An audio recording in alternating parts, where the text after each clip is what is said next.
welcome to Calm Waters Tarot. My name is Rebecca, and I'll be your tarot reader for today. So I have 3 piles, and the first one is the Two of Swords in reverse.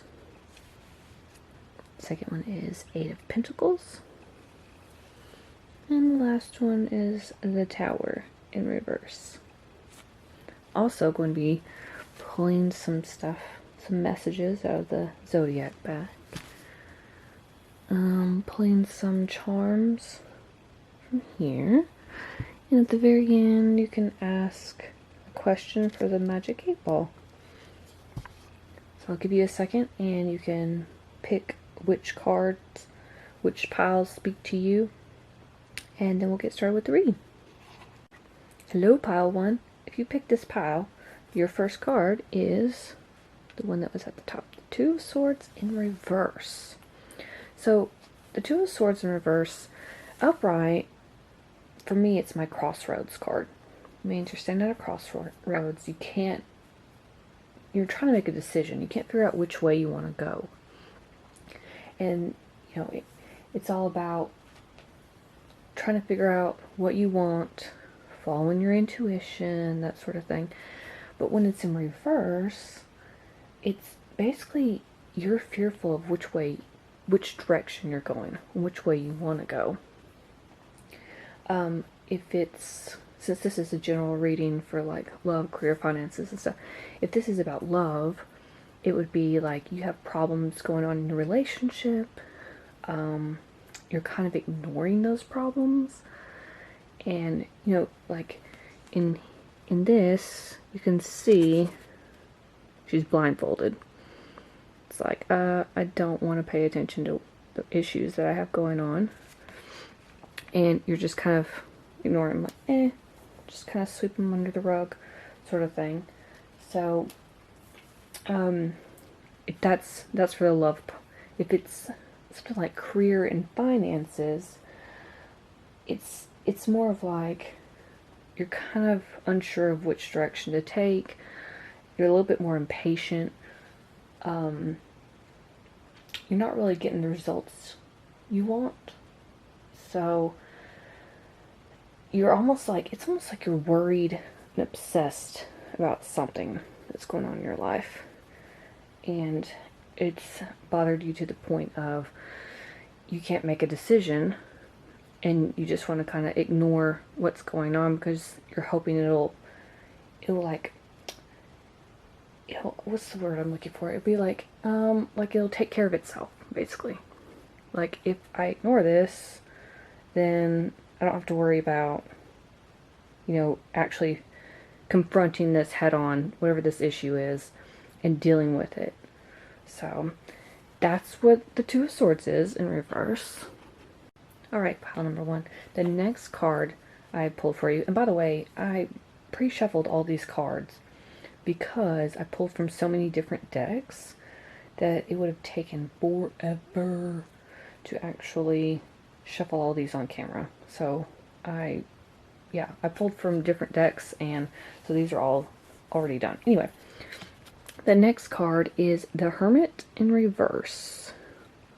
So the Hermit, for me, upright, it's all about kind of going into hermit mode. That's what I always think of. Like, you're isolating yourself, you're just kind of like distant from everything. But when it's reversed, it can almost be like depression. I hate saying that. I don't want to, like, trigger anybody, but like deep, dark depression, really cold. You see this at the bottom where it's got just looks like an icy, snowy, like really cold, isolated, really sad. Whatever's going on in your life isn't going your way. And this could tie in, to the Two of Swords, with like the relationship part, where if you're having issues and it could be, it could be a relationship that's at the end of its rope, you know what I mean? And with the Hermit, it's like, it's kind of a sign of a failed relationship, or one that is failing. I talked about with the Two of Swords in reverse that it's like there's a lot of problems going on, or were a lot of problems, and they were kind of just swept under the rug, like blindfolded, don't want to pay attention to them, sort of thing. And with the Hermit in reverse coming out, it's like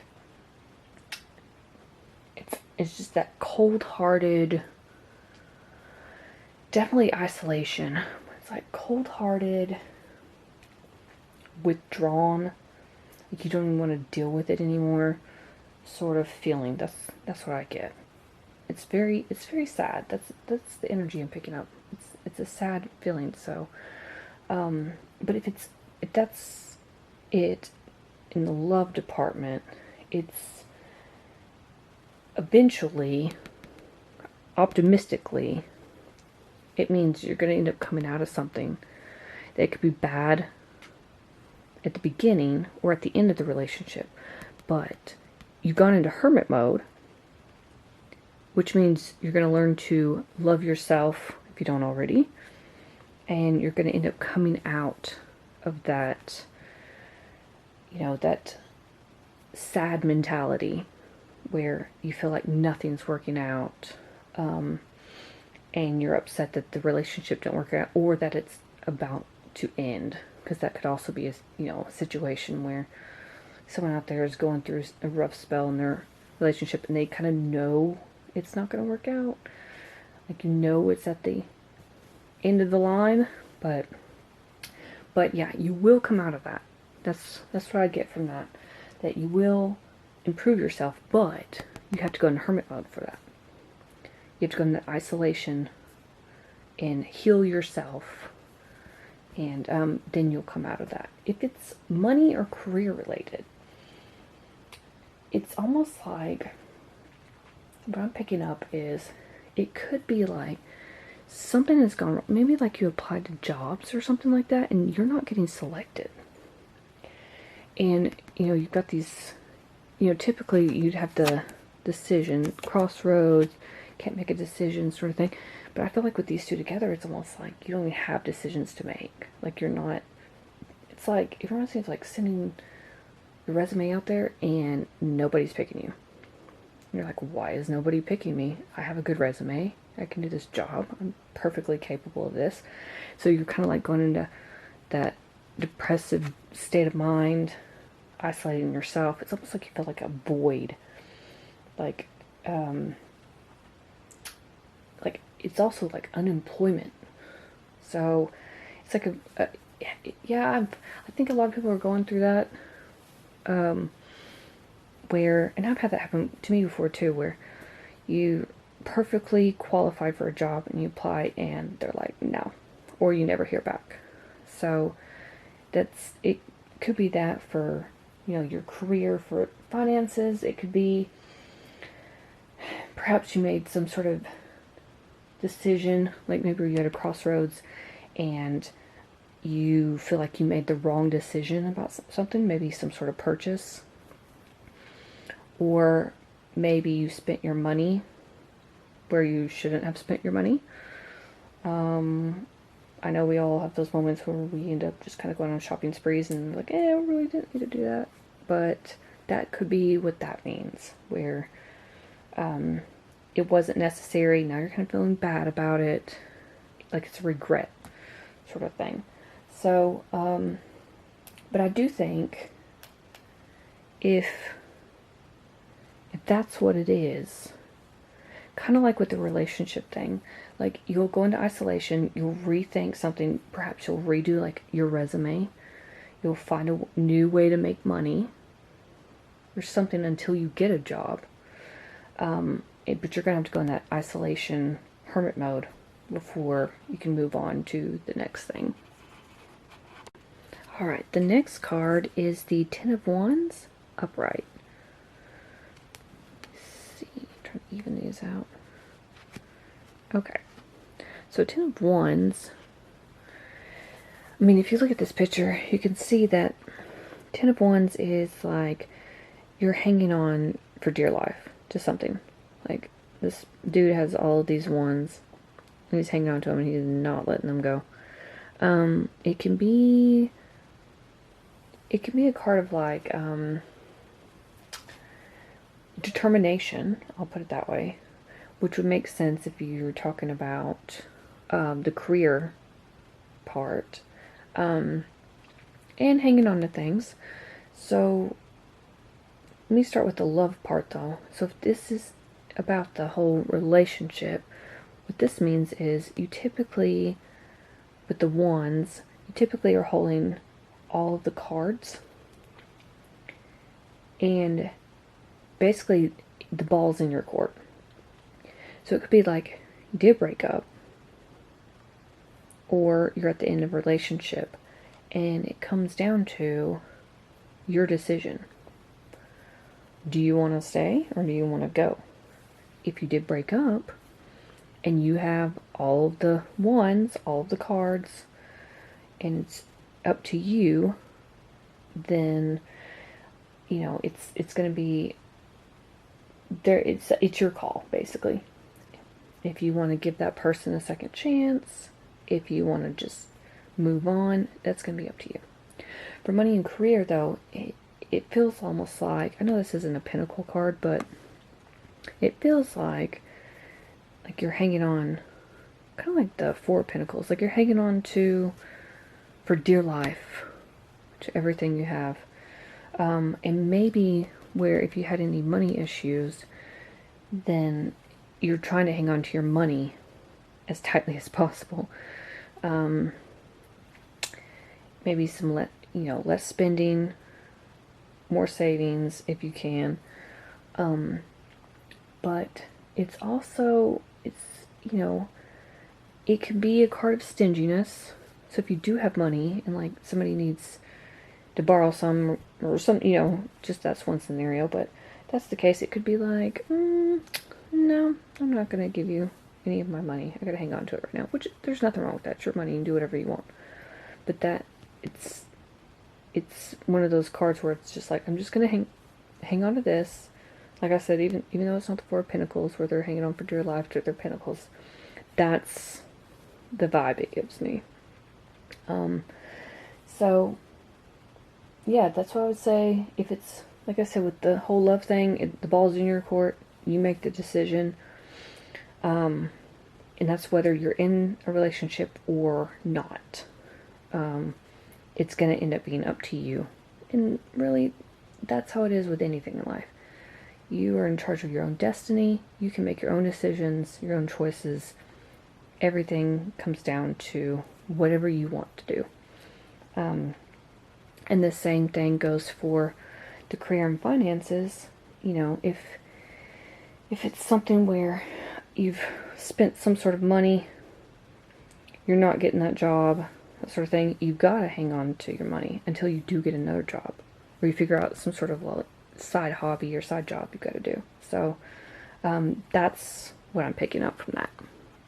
Alright, y'all, the next card that came out is from the Numinous Astro deck, and it's the Moon card with feelings. It says instinct, nurturing, gut reactions, comfort, digestion, home, family, conditioning, habits, femininity, lineage, privacy, embodiment, emotions, sustenance, self-soothing, moods, and mother. And let me just read you what it says. It says, what is your gut telling you that you haven't been paying attention to? Your instincts about the situation you are faced with are spot on. So how can you help yourself to trust what you know in your heart to be true and make your next choice from this place? The moon is here to remind you to take whatever steps you need to feel safe and secure in your decision-making process. Perhaps this means more alone time to nurture your nervous system, preparing yourself a nourishing meal, stepping up your self-care, seeking supportive, empathetic counsel now could also help you tune in. So I think that's pretty fitting that it's coming in between the Two of Swords and the Hermit. Two of Swords in reverse and the Hermit in reverse, because it's talking about your emotions, and it said, that you need to step up your self-care. You need your alone time. And what did I say? You got to go into, go within, get into your isolation hermit mode, and figure out what your next plan of action is. What is the next choice that you need to make? And like it says, you trust what you know in your heart to be true. So it's like you already know that something isn't working out, and you've got to do something about it. Alright, y'all. So the next one is the Square card, and it is the challenge card. So it says, creates tension, stalls, sounds the alarm, motivates, pressures into, frustrates, demands, struggles, reorients, hurts, works out, and reconciles. So let me read you what it says of a book. It says, you may feel trapped in a corner with seemingly unsolvable problems and constrictions popping up at every turn. Know that this is a test of your foundations, and that anything that's being challenged wants to fortify itself for the future. Assess the vehicle you've been traveling in. Where has comfort led to atrophy? What's pressing on you to upgrade once again to remind you of your capabilities? Treat this card like an invitation to choreograph an elaborate dance in a very small room. How can you work with the limiting walls of time and space and balance the tireless beat with a rhythm that works for you? So once again, it's talking about challenges and overcoming them. And I'm looking at, these two and then this one, and it's exactly what I said. Like, whether it's love, career, or finance, you're kind of at a dead-end road, and you got to figure out, do I want to turn around and figure out, another way to go, or do I want to just stay here at this dead-end road? It's like, whatever you choose, it's a challenge, and you're being asked to kind of step up and see, are you gonna show people what you're made of? Are you gonna put your foot down and, take a stand and say, no, I deserve better, or I know I can do better, or there's a job out there for me that's better than what I've applied to? Because, I keep thinking, sometimes when you apply to like jobs or if like relationships don't work out at the time, it really sucks. I mean, when you think about it, it's like, what's wrong with me? But, it's, the universe is trying to say, hey, this isn't for you. This isn't the right thing for you. And it's not working out for a reason. So, keep your optimism, keep the faith that everything will work out for you exactly the way it's supposed to. So I think with this card, it's on here it says motivates, and it's pressuring you into. It's frustrating, whatever it is you're going through. But in the end, you're going to come out of it, just like I said you'd come out of it when you go into the hermit mode, and you heal yourself and figure out a different solution to the problem. Okay, so the next card I pulled is from the Sacred Destiny Oracle. I love that deck. And it is the Purity card. Figure out, put it right there. Trying to make sure you can see it.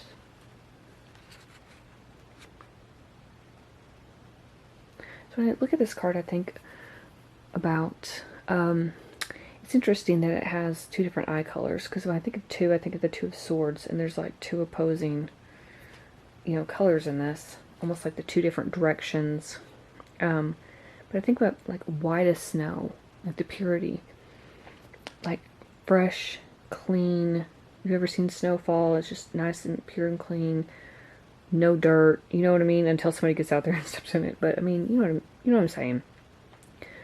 It's just almost angelic, and it's like a fresh, clean slate. That's what I think of. But let me read you what it says in the booklet. It says, no matter what has happened in the past, everything can be fresh and new again. The purity of your soul is shining through everything that you encounter. You are entering into a period of grace. Simply open your heart and know that the best is yet to be. The past does not need to be equal to the future. Your future can be, and will be, shimmering, sparkling, and bright. Old limiting patterns are dropping away. Reoccurring challenges are releasing. This is a time of redemption, forgiveness, and holy healing. So yeah, like I said, I mean, it ties in. It's like you're ending something and you've got something new coming in. It's going to be challenging, whatever it is. And you might be at your wit's end as far as your feelings go. But there's something new right around the corner. So for me, this is basically saying don't give up hope. Whatever you do, you're about to have that fresh, clean slate, and you're going to be having a better future. Like what I said, sometimes things don't work out for a reason, and then you end up with something brand new, and you're going to look back and say, oh well, that's why it didn't work out. I think we've all had a point in our life where that's happened, but we'll look back and say, yeah, that makes sense, or I'm glad that didn't happen to me. So whatever this is, it's temporary, whatever it is you're going through, and you've got a new start headed your way. The next card I pulled, same deck, Sacred Destiny, and it is the Enlightenment card. So I think this is really pretty because it's got like it looks like the Milky Way galaxy on here, and then some clouds. Yeah, almost look like a volcano, like when lava's entering the ocean. But yeah, and then of course the boat, the ship, sailing off. And I'm looking at it, and to me it's like, I said, well, didn't I say your ships are coming in? That's what I'm getting from it. Like, your ships are coming in, but not without a little bit of effort, but it's not going to be much longer. And yeah, it's really pretty actually. But it looks like you're just kind of taking off. Almost looks like it's taking flight. Kind of reminds me of like Peter Pan, taking flight off to Neverland. But yeah, it says in the book, it says enlightenment occurs when one steps out of the confines of an ordinary definition of self and expands into a greater awareness of the self within the universe. You are now reaching to the invisible realm of spirit and connecting with what you cannot see. Forces beneath the surface are supporting you on your journey. Have faith in yourself. You are so much more than you believe yourself to be. Have patience that there is a plan unfolding. The sky's the limit. This card represents enlightenment and signals that you are entering into a time of expansive transformation in a luminous and remarkable way. Trust that the changes ahead are for the greater good. For most certainly, they are. See, what did I say? I said, it's going to be hard at first. You're at some sort of, like, end of the road. You've got changes coming in. After you go in within and figure out what your choices are. Make a decision. It's not going to be easy. It's a bit of a challenge. It'll be in your head, your feelings about it. But then, clean slate, and you're headed off in a new direction. So it makes total sense. And like it said, have faith in yourself. Didn't I say that? Have faith in yourself. The sky's the limit. You're headed in that new direction. Peter Pan your way into Neverland, apparently. But, yeah, it's... I almost, it was weird because a minute ago I almost said the universe is the limit. So, but the universe, as far as we know, is kind of limitless. So that's, maybe that's what it's trying to say, is you are limitless. Don't limit yourself. There's a world of possibilities, and just because something bad, might have happened, or you feel like it's happening now, doesn't mean it's going to be that way forever. And that you will come out of this.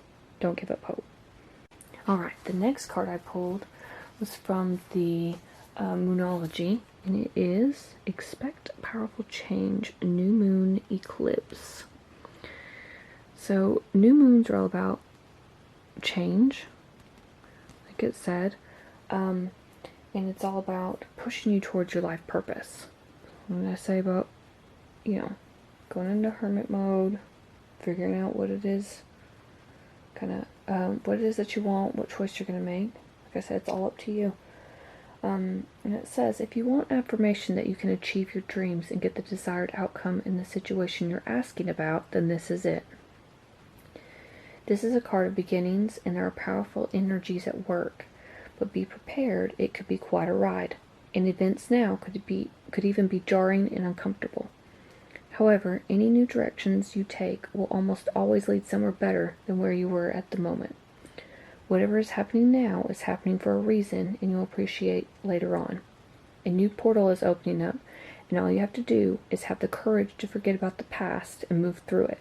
You're being put back on the right path. There is nothing to fear.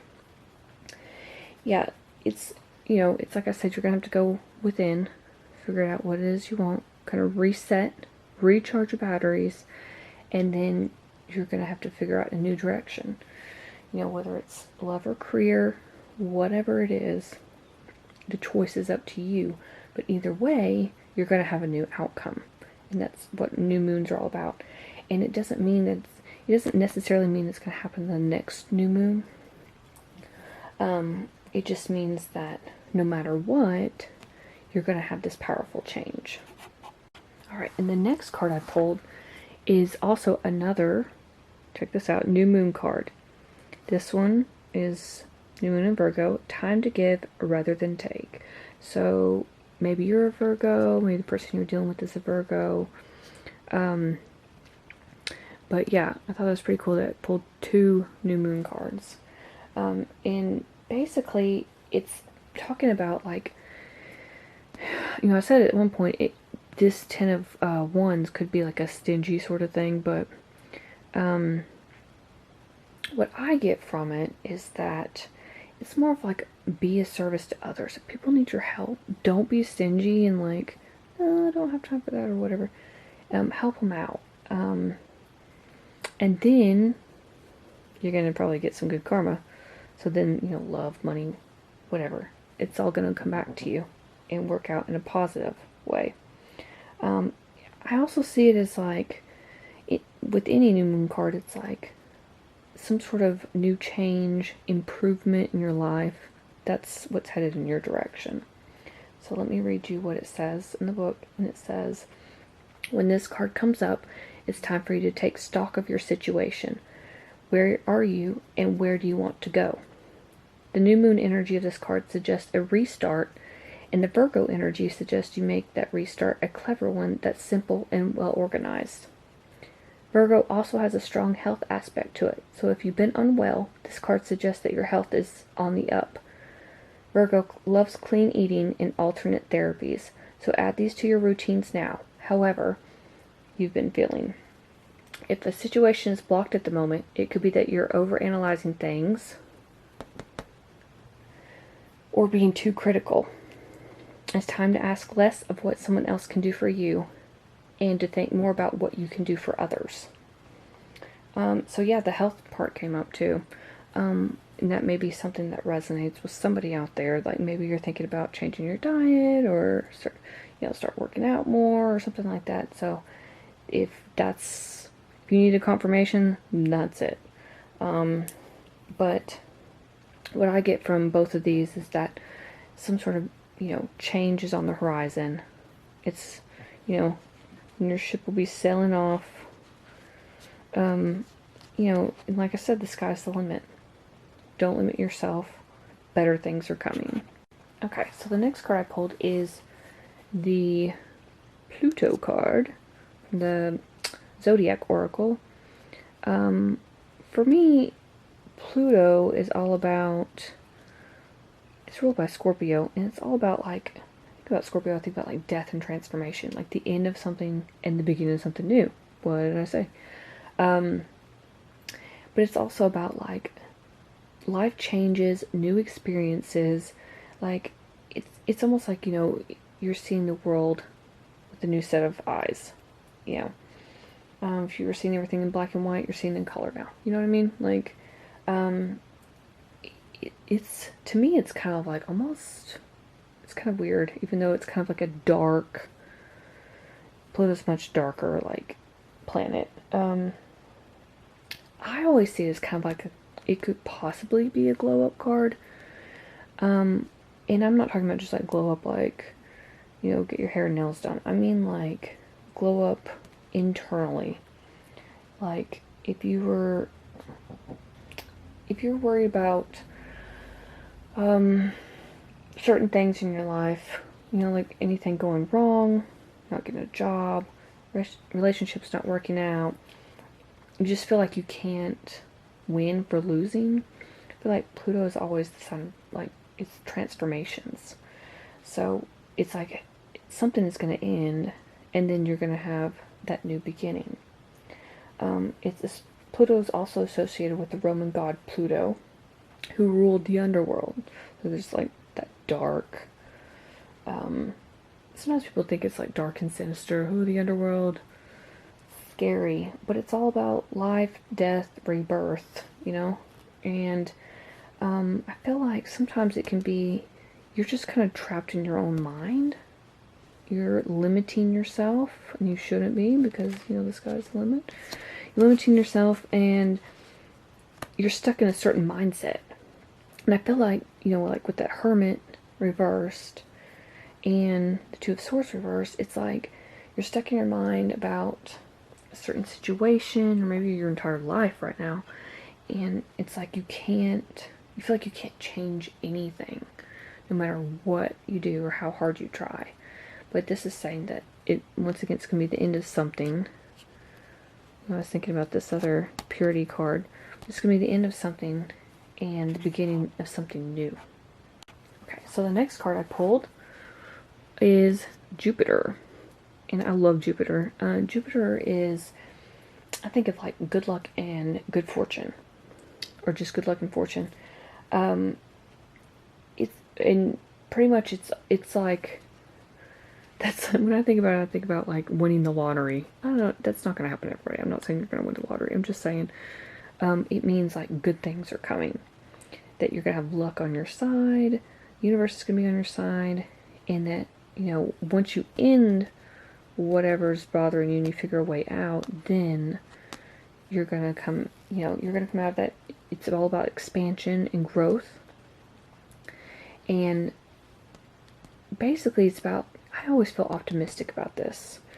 It's about, you know, seeing the bigger picture. When you get out of that headspace, it's, you know, of your self-limiting beliefs and, you know, make the sky the limit. Jupiter's there to, like, kind of have your back. That's how I always feel. It's like, you get the bigger picture. You're going to end up being prosperous. You're going to be happy, joyful and stuff. But it's all about keeping the faith and believing that there's something bigger and better out there for you, and not to lose hope. That's what I think of when I see Jupiter or hear about Jupiter, because that's what it's about. It's all about expanding whatever it comes in contact with. So I think once you go through the death and rebirth phase, it's then you're going to come into the good fortune. The luck is going to be on your side, and everything's going to start to turn around. Okay, so the next card I pulled is from the Work Your Light Oracle deck, and it is Birthing a New Age, Birthing New Creations, Dreaming a New World into Being. Love this. This whole deck is so gorgeous. But how cool is that, by the way? Where, you know, did I not just say that there's going to be the end of something and the beginning of something new? You're birthing something. That's something that's going to be brand spanking new. Let me put this right there. That works.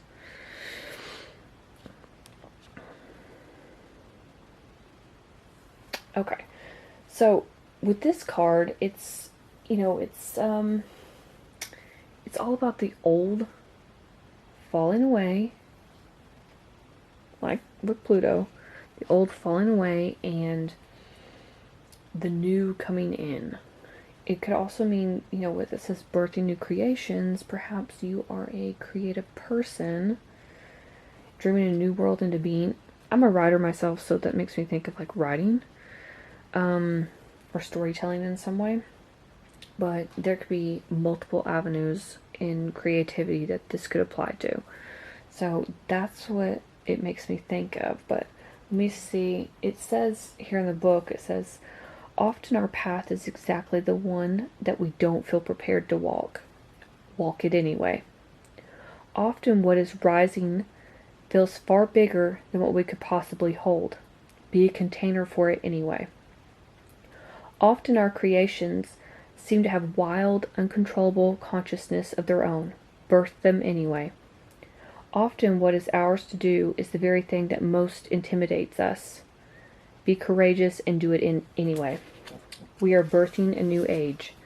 Right now, we're in a transition period between ages, in the process of allowing the old cycle to fall away and the new to rise. Like driving in the fog and trusting the road will appear ahead, we need to release old identities and ways that no longer serve us, using our intuition as a compass. You are a part of a group of souls who have been incarnating at significant periods of history, preparing for this exact time, dreaming a new world into being. Magdalene sisters, daughters of Isis, Essenes, priestesses, witches, mystics, healers, seers, artists, midwives, visionaries, guardians of the earth, and storytellers from times past. It is time to give permission and space for what is beckoning within to be born. We are dreaming a new world into being. So yeah, it doesn't, I mean, exactly. Birthing something new, starting something new, into the cycle, new. It's all coming in. Okay, next one is from the Angel Answers deck, and it says improving health, which I thought was interesting because that new moon in Virgo was also talking about health. So somebody out there, I feel like this is kind of like maybe a sign, a wake-up call, something like that, that it's urging you to make healthier choices in your life. It could also be that somebody you're worried about is having health issues, and perhaps their health is going to improve. And then the next one I pulled is from the Healing Mantra deck, and I love this deck too. It is Overcoming Fear. On the back it says, I will transcend every loss. So for this, I think about being in that Two of Swords and Hermit reversed, where there's that state of, I'm afraid, I don't know what to do, I'm kind of in, wit's end, nothing's working out for me. And it might be with this card that you are fearful of what lay ahead. What's the next step? What choice should I make? Maybe that you don't know what choice to make, and you're totally confused about which direction to take. So it's saying that you're going to be overcoming that. Yeah, it's, I will transcend every loss. And like I said, that loss, I talked earlier about the Hermit. It could be a financial loss. It could be a loss of a relationship, someone you loved and cared about. Maybe you thought they were the one, you were going to spend the rest of your life with them. Maybe you lost a job, because that Hermit reverse could also be, like I said, unemployment. And it could be you're just, completely and totally devastated by whatever this is. But it's saying you will overcome that.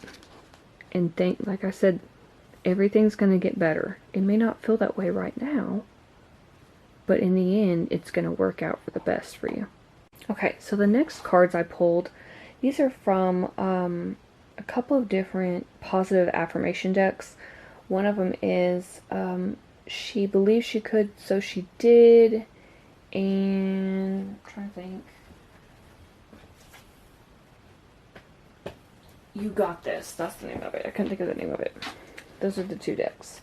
But they're full of like positive affirmation cards.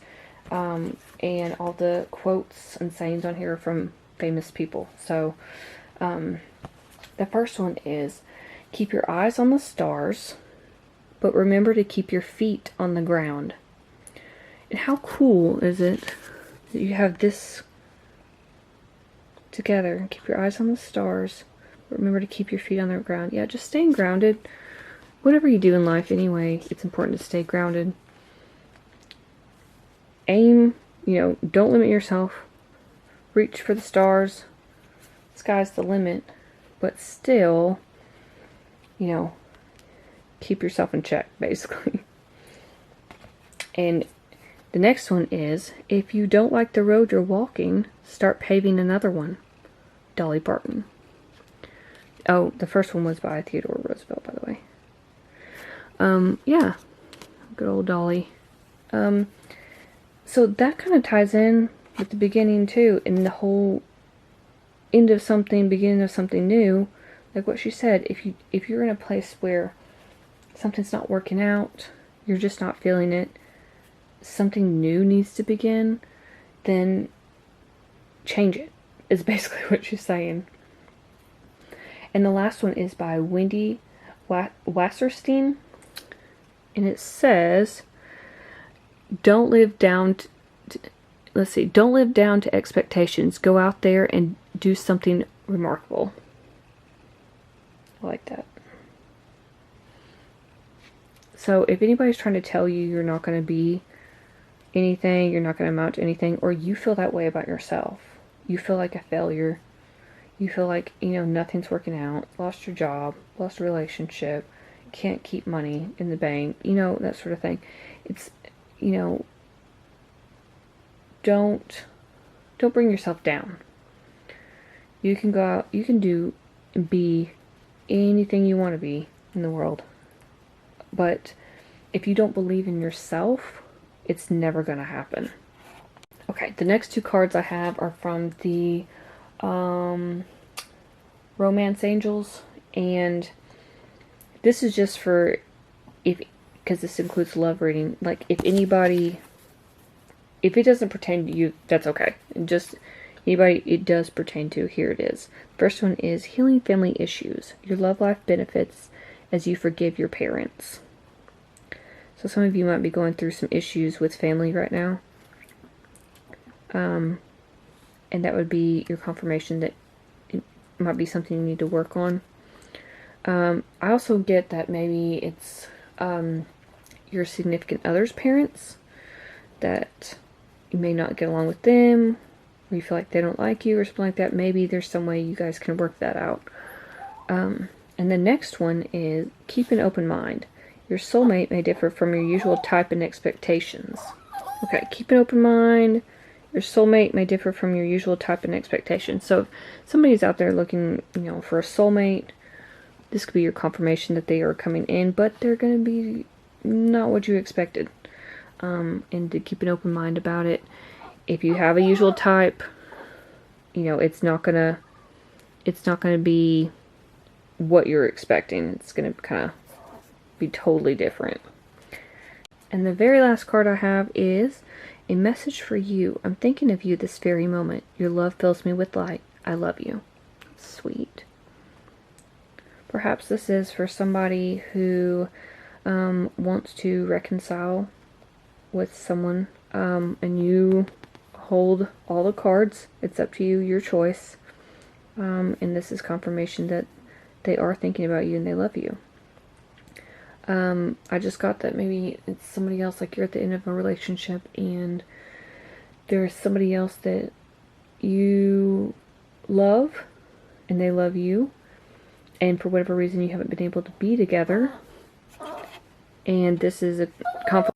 I'm also getting that for some of you it could be that perhaps there's somebody out there that you weren't able to be with, like for whatever reason y'all couldn't make it work. Like maybe they were with somebody else and then you were with somebody and it's like you couldn't get on the same page, but you guys have always loved each other. You've always had feelings for each other, and this is confirmation that that message is for you.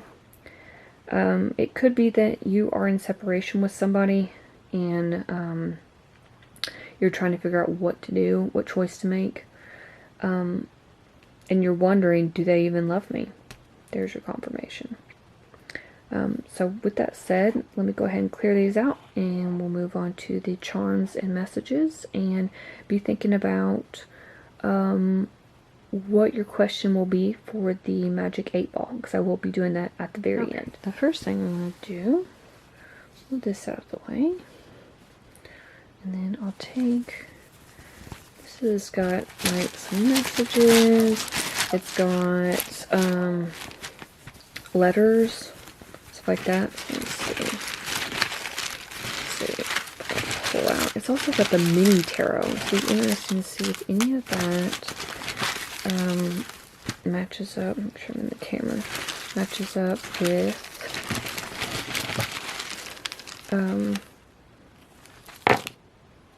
the actual tarot cards I pulled. Okay, let me get the trinkets. I'm going to do this off camera so it's not too loud. I'll be right back. Okay, just kind of slash it around, and then I'll get a few of these.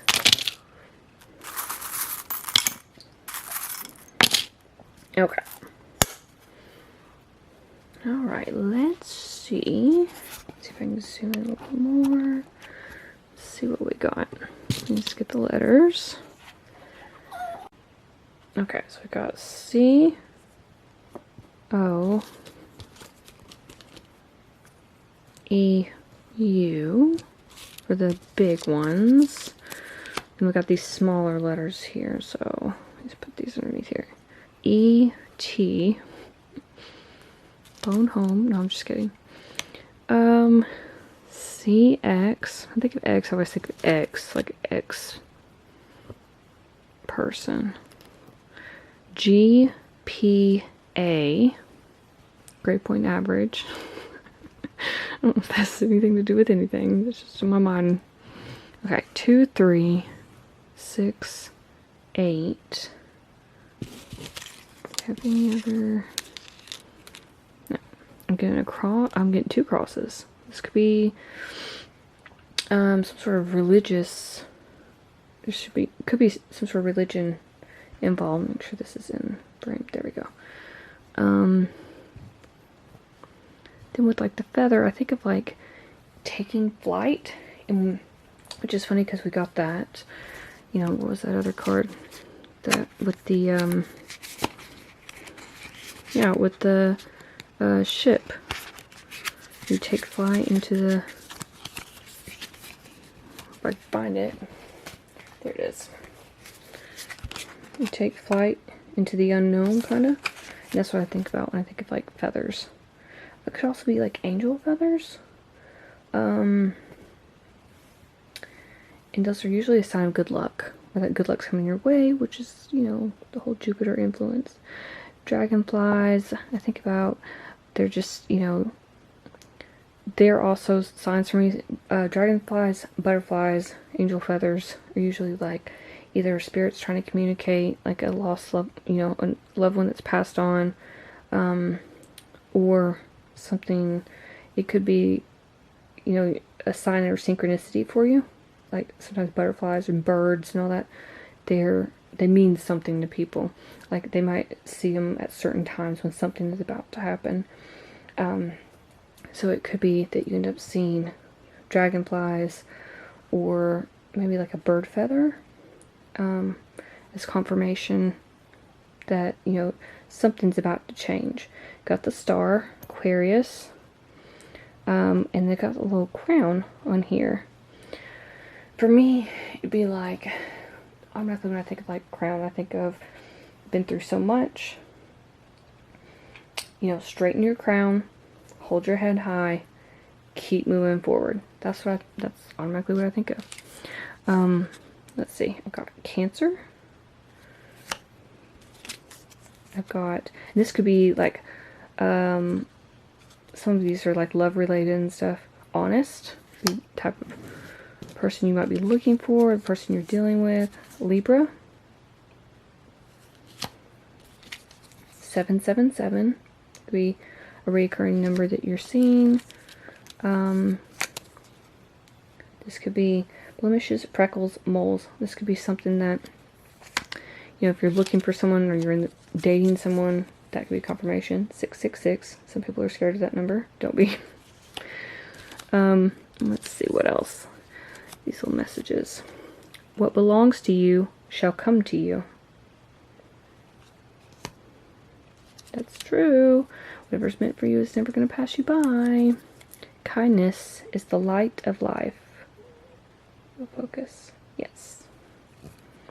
So just keep being kind, even if you're down. You feel like nothing's working for you. You never know who you'll impress, by the way. Or who's watching. So, yeah, it's, kindness will get you very far. I don't care what anybody says. A lot of people are like, it won't get you anywhere. But it will. Okay, next. The coming month shall bring you, focus. Coming month shall bring you much happiness. Well, that's good. See, it's not far off. Right around the corner. Let's see. I'm not going to read these cards. I just want to see if any of them, because there's so many, they all just kind of come out together. Let's see if any of them resonate. Justice, hey, where's the Libra? I'm taking them as they are. In reverse, whatever. Okay. So we've got Knight of Wands, Wheel of Fortune, upright. Justice reversed. Four of Wands reversed. Queen of Pentacles reversed.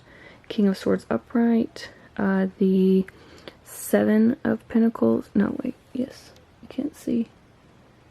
Eight of Pentacles. Sorry. Right? Yes. I can't see. Yes. Eight of Pentacles. Lord. Okay. Alright, y'all. I'm so sorry. My camera battery cut out. So I couldn't. It just cut off. So I think I think that was the last one.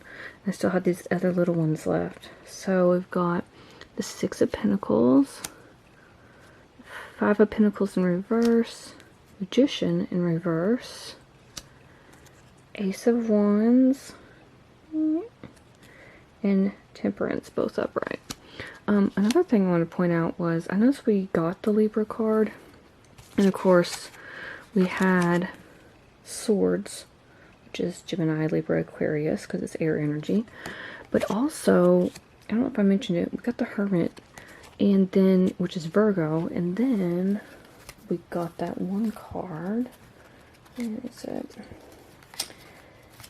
The New Moon in Virgo. So Virgo might be important. Libra might be important because we did get that Libra in the air energy. Another thing I noticed was we got the 666. We also got 6 over here. Let's see if I can bring this closer so y'all can see. We also got the 777, and 7 would fit in with the between the 6 and 8. But I noticed we got C and E, and then right here we got C and E again. So C and E are important in some way. I don't see any other like repeating. I'm just gonna let this be up close. I'm sorry, I have horrible handwriting. But hopefully some of it will resonate.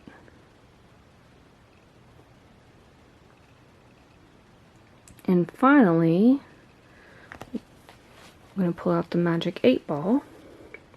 So think of a question. I'm going to shake it up, turn it over, and see what the answer is. So I'll let you think of the question. And then, let's see what it says. It says, it'll focus without a doubt. Let me see if it'll focus. Come on. There it goes. Without a doubt. So, yeah. Hopefully that answers your question. And thank you for watching Pile 1. I'll see you in my next video. Bye. For anyone who just watched Pile 2, or is about to watch Pile 2, because I'm coming back to add this on, if you hear a dog whining, it's my dog. He's really old and he has really bad arthritis. I mean, he's about to be 15 in like 2 days. So if you hear him whining in the background, it's because sometimes he has trouble in the cold weather, like getting up even though he's on medication. So I just thought I'd throw that in there before somebody's like, what's wrong with that dog in the background? Hello, Pile 2. Welcome to your reading. This is for the month of November. It's just a general reading, and I'll be covering love and career and finances all in one. So I'm going to try to speed up this reading a little bit. On Pile 1, it was a little bit long, and my camera battery ended up dying. So I had to wait to charge it back up and then come back and shoot this too. So I'm going to try to get through this a little bit quicker, but I've got a lot of cards. I told Pile 1 that I actually pre-shuffled all these cards because there were so many that I wanted to do, and it would take way too long if I just did it all on camera. So I'm going to go ahead and start with your first card, which is the Eight of Pentacles. I actually love this card. For me, this is about hard work and making your dreams come true. You can see the guy's like chiseling away. I don't see it as like a hobby card too. So if like you've got some sort of hobby that you're doing on the side, and you want to make some sort of money doing that hobby, then this is the card for you. But even if it's not, even if it's just, you know, whatever it's going on in your career, to me, it's just like you want to do a good job at whatever it is you're trying to accomplish. So, I mean, it's like, you gotta focus though.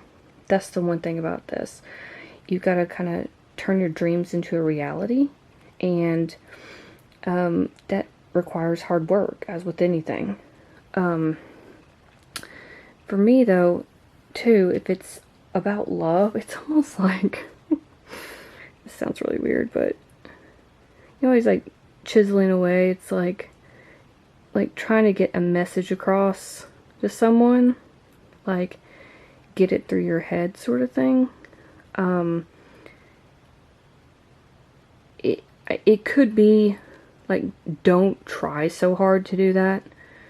That's how I see it. Like, maybe it's like, it's almost this feels like it's forced, is what I'm trying to say, I guess. And so if that's resonating with anybody out there, if it's love or relationship, you know, if you're going through something right now where you're trying to get a point across and your significant other isn't listening or whatever, don't like chisel it into their brain. I know that sounds weird, but don't like chisel it into their brain. You know, I would take a rest from whatever it is, maybe rethink another way to get your point across, and then, or just wait a while and then figure out another way to communicate. But yeah, this is mainly a money, like, career and finance card for me. So if you, like I said, if you are looking to expand a business or start a new business, and it's just going to require like a lot of hard work and dedication, and it's time to turn your dreams into a reality. That's what I see with that card. Alright, for the next card, this is one of my favorites. The Nine of Cups, also known as the Wish Fulfillment card. Yeah, I mean, this is kind of a self-explanatory card. It's like, you see this dude sitting there and he's like, yeah, I got this. Yeah, I got all these cups. I've accomplished this. I put in the hard work and I made this happen. And it's also a card like, you might have some extra money and you might be able to spend that extra money on something nice for yourself because you put in the hard work. That's how I always see it. I wouldn't go overboard or anything like that, but but to me it's also like, it's just confidence. Like, your hard work has paid off. Maybe some of your dreams have even come true. Maybe all of your dreams have come true. And then For love and relationships, I would say this is still confidence. Like, you're having confidence in whatever it is, whether you're dating someone, you're in a relationship, marriage, whatever. It's like everything's going good. You're satisfied, basically. You're happy with the way things are going. No complaints. You're just chilling with this dude. He's like, yeah, I'm just chilling. Everything's good. I got what I want. Because it's, it's one step away from the Ten of Cups, which is like ultimate happiness, wish fulfillment. It's like you're so close to being there. You can still pat yourself on the back for a job well done sort of thing, but not quite there yet. So it's like, also don't give up. Reward yourself for hard work, effort, job well done. But don't give up just yet. Like, you have that sense of accomplishment. And, you got the wish fulfillment, but it's not the ultimate wish fulfillment. That would be, like I said, the Ten of Cups. So I would just keep going with whatever you're doing.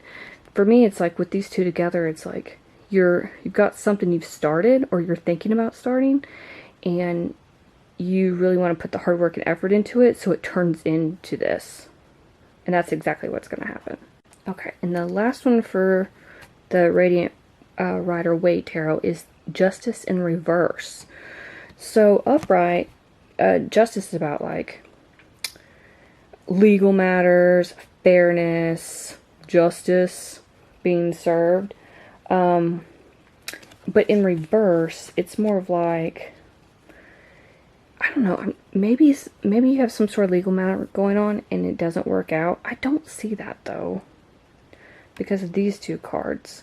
I almost see this as a warning card, because in reverse, it's almost like if you get in this energy and you just think that's the end of the line, rather than like, the Ten of Cups, it could be that things don't work out for you. Like, you didn't follow all the way through with a plan. Yeah, like you're close to finishing it, but you never actually finished, if that makes sense. It's more of like, you probably need to rethink your strategy, rethink your plan, whatever your next course of action is. And I feel like if you don't work hard to accomplish happiness and wish fulfillment, then you're not going to be sitting pretty. See how, Justice is also sitting, like the Knight of Cups, but not if it's in reverse. Almost like you're going to be turned on your head too, right? Like things are going to be turned upside down if you don't go after what you want, if you don't put in the hard work and effort. And the same can go for love and relationships too. It may be that you didn't put in enough hard work into a relationship. It's like one-sided sort of thing, and it doesn't end up working out because, it takes two, right? But with the money and career, that's what I'm getting mostly, is money and career with these, especially because of the Pentacles. Yeah, I see it almost as like a warning card. Like, if you don't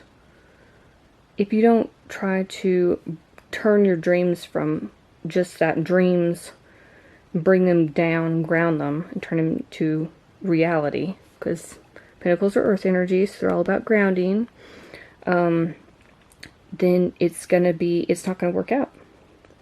Or you're going to be stuck kind of in this limbo where you're frustrated and kind of angry, maybe, that you don't feel like it's fair that something didn't work out. But as with anything, like I said, if you don't put in the hard work and the effort, then you're not going to see the reward. You're not going to, nothing would work out. We can't just sit, on our couch and say, I wish I had $1 million, and wait for it to fall in our laps. We have to go out there, we have to take action, and we have to, accomplish our goals and dreams. So I feel like this, like I said, I feel like this is a warning card. Like, if you don't put in that hard work to reach this level of happiness, then you're not going to be happy at all. That's what I'm feeling. By the way, Pentacles, Earth energy, Taurus, Virgo, Capricorn, Cups, water energy, Cancer, Scorpio, Pisces, and then Justice is Libra. So that might resonate for somebody. Okay, let's move on to the next cards. Alright, so the next card is, this is the Conjunction Empowerment. And it says, combines with, enhances, strengthens, joins forces, activates, intensifies, authorizes, allies with, concentrates, saturates, overrides, and overwhelms. So with empowerment, I'm seeing that it's something that you need to do for yourself. I mean, I say all the time, nobody can force you to do anything. Nobody can tell you, hey, you need to go down this path. Hey, you need to accomplish this goal or this dream. Only you can do that for yourself.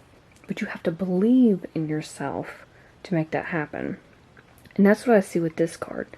You know, it's talking about on here that it's all about, you know, concentration and, you know, strengthening. Perhaps, I keep feeling like it might be a hobby for somebody. Just, you know, side business, something like that. But whatever it is you already know, and it's something that you want to work on, something you want to turn into, something that's going to make you happy if you follow through with it. But let me read you what the book says about this card. It says, when the conjunction card arrives, explore what you've been defending ferociously and where you might benefit from a little more loosening up. What habitual groove or less conscious behavior is starting to feel like it's doing you rather than being done by you? How can you take up space in a way that's neither offensive nor defensive, but that simply acknowledges your needs and desires and lets the world respond? The conjunction card invites you to ungrip your palms and stand your ground, noticing how deliciously solid the earth feels beneath your feet. What did I say? Earth. Grounding. Ground yourself. Pull those dreams down. Make them a reality. Don't leave them in your imagination. They come to you for a reason. I honestly feel that way most of the time. I feel like, you know, when we have these ideas like show up in our imagination, they come to us for a reason. It's almost like they've chosen us. I know that sounds kind of crazy, but and I feel like, you know, only we can turn them into a reality. But if they just stay in your head, they're never going to be turned into a reality. They're just daydreams, right? They're just in your imagination. So, like it said, you know, bring it down, ground it, and turn it into a reality. Okay, so the next card is the fourth house.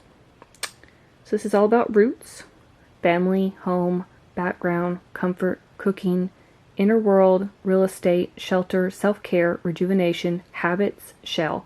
Habits on this card is the one that's sticking out the most to me. I know this is about kind of, fourth house is always about like family and stuff and your home life, but the habits is what's sticking out because I feel like whatever it is you need to work on needs to be turned into a habit. However, if this is like a love and relationship sort of thing, it feels like maybe there's something you need to work on in the home. I also see self-care's on here. So perhaps you've been putting others first and not yourself, and you need to take care of yourself.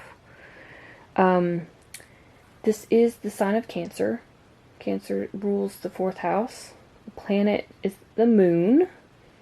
And let me read you what the book says about this. It says, it's time to nestle in, lick your wounds, and spend some time retreating into your own private world. What makes you feel emotionally secure?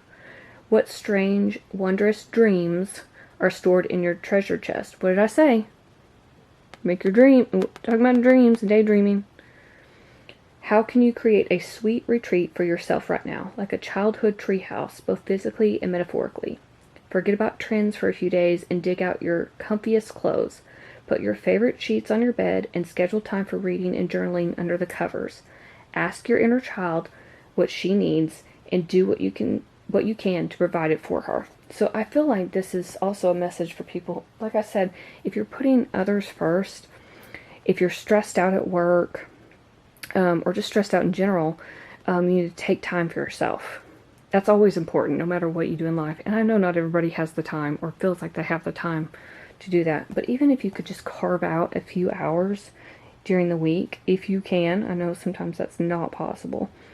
But even if it's just like, an hour every night before you go to bed for reading or meditation, or, taking a long, I keep seeing somebody getting into a bathtub, just soaking, like candles are lit, and just relaxing. Maybe throw some Epsom salts in there.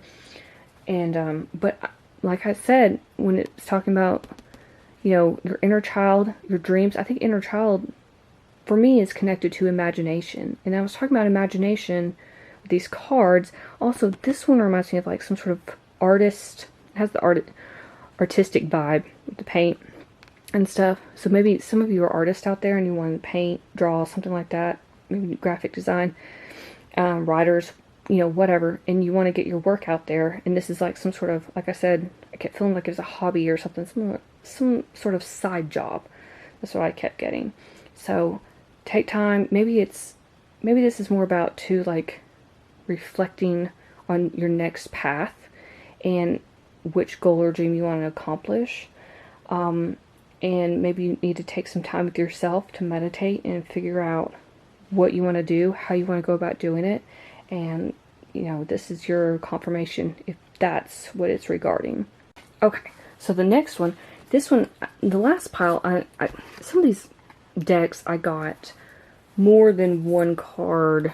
Like I would only want 2 cards, and I got 3 cards. And in this situation, it happened in the first deck, but different pile, like different types of cards. But for this one, for the Sacred Destiny Oracle, I actually got 3 cards. I only wanted 2, but I think they're fitting. So the first one is Release.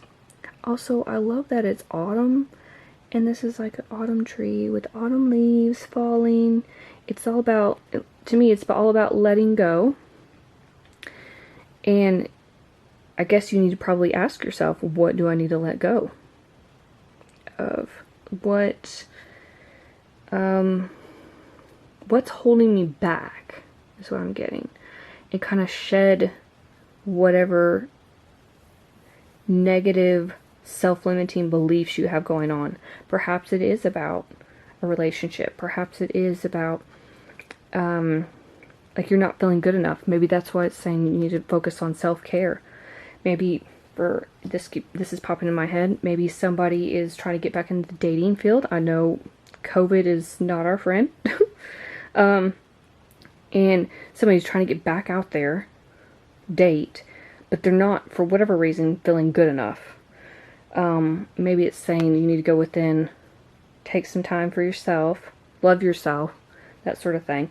And for me, this sort of thing is release any doubts about anything you're capable of. Whether it's, something, I keep thinking about, I feel like so many people are kind of self-deprecating, I guess, where they're really down on themselves. If you're one of those people, don't do that. Love yourself. I know we can joke around about, our looks or our weight or whatever, but there's a difference between joking around about it and actually believing it. You know what I mean? And I feel like some people, they joke around about it, but they actually do believe it. They do believe that they're ugly or they're fat or whatever. And I hate saying that sort of thing, but it's true. I mean, and I feel like this is saying you need to let that ish go. You know what I mean? Like, let it go. Let it fall away. There's something beautiful in store for you. So let me read from the book and see what it says about the release. Oh, it's actually called Autumn Light. Oh, I was right. Very autumn-ish. Okay, it says, when you receive this card, it is time to let go and surrender. Let go of situations, people, and objects that do not serve you. Let go of old, outmoded, self-limiting beliefs that drag you down. What did I say? I told you. This is a time of stripping away superficial distractions until you reach who you are at your core. If you are holding on to the old, it is difficult for anything new to come into your life. Begin to clear your home and living environments of clutter. If you don't love it or use it, it is probably clutter. Clear it out of your space. It's time for a detox. To get ready for the new, you must release the old. So I also feel that way with, going back to this original card. It's like you want to start something new, but you're kind of stuck. You keep thinking you'll end up with all this happiness, but the warning is saying it's not going to. And perhaps this is why. Perhaps you need to release a few things before you can reach that point. Okay, y'all. So for the next one, I got change. This is such a pretty card. Like a carousel horse with a balloon up in the clouds, sun shining. Also got some stars on there, it looks like. Yes. It's really pretty. I like all the colors. So this is pretty self-explanatory. I mean, change. I feel like that's what's going to come for you once you release old patterns, old ways of thinking, anything that's going to hold you back. You have to let go so you can usher in the new, which is what this is about. So the book says it's okay to change your mind. It's all right to change directions. You do not need to be consistent. This is the time to put the needs and expectations of others aside and listen to the beat of your own drum. You don't need to follow tradition. Create your own traditions. You are free to express yourself and let your spirit fly. Be daring. Go beyond predictable behavior. Just because something has always been done a certain way doesn't mean that it needs to continue to be done that way. You can't control the exact circumstances of your life, but you can control what meaning you give to them. Select meanings that empower you, for this is the time to be carefree, wild, and unpredictable. And, when it's talking about put the needs and expectations of others aside, I said that with this, that you need to put yourself first. And that's not always like, oh, well, I have, everybody, has different things going on in their life. But, a lot of people are, married, kids, that sort of thing, or single parents with kids. And they're like, I don't have time. I don't have time for that. Because they're so busy. And it's one of those things where it's hard, but you can create a habit, even if it's just like 30 minutes every night before you go to bed.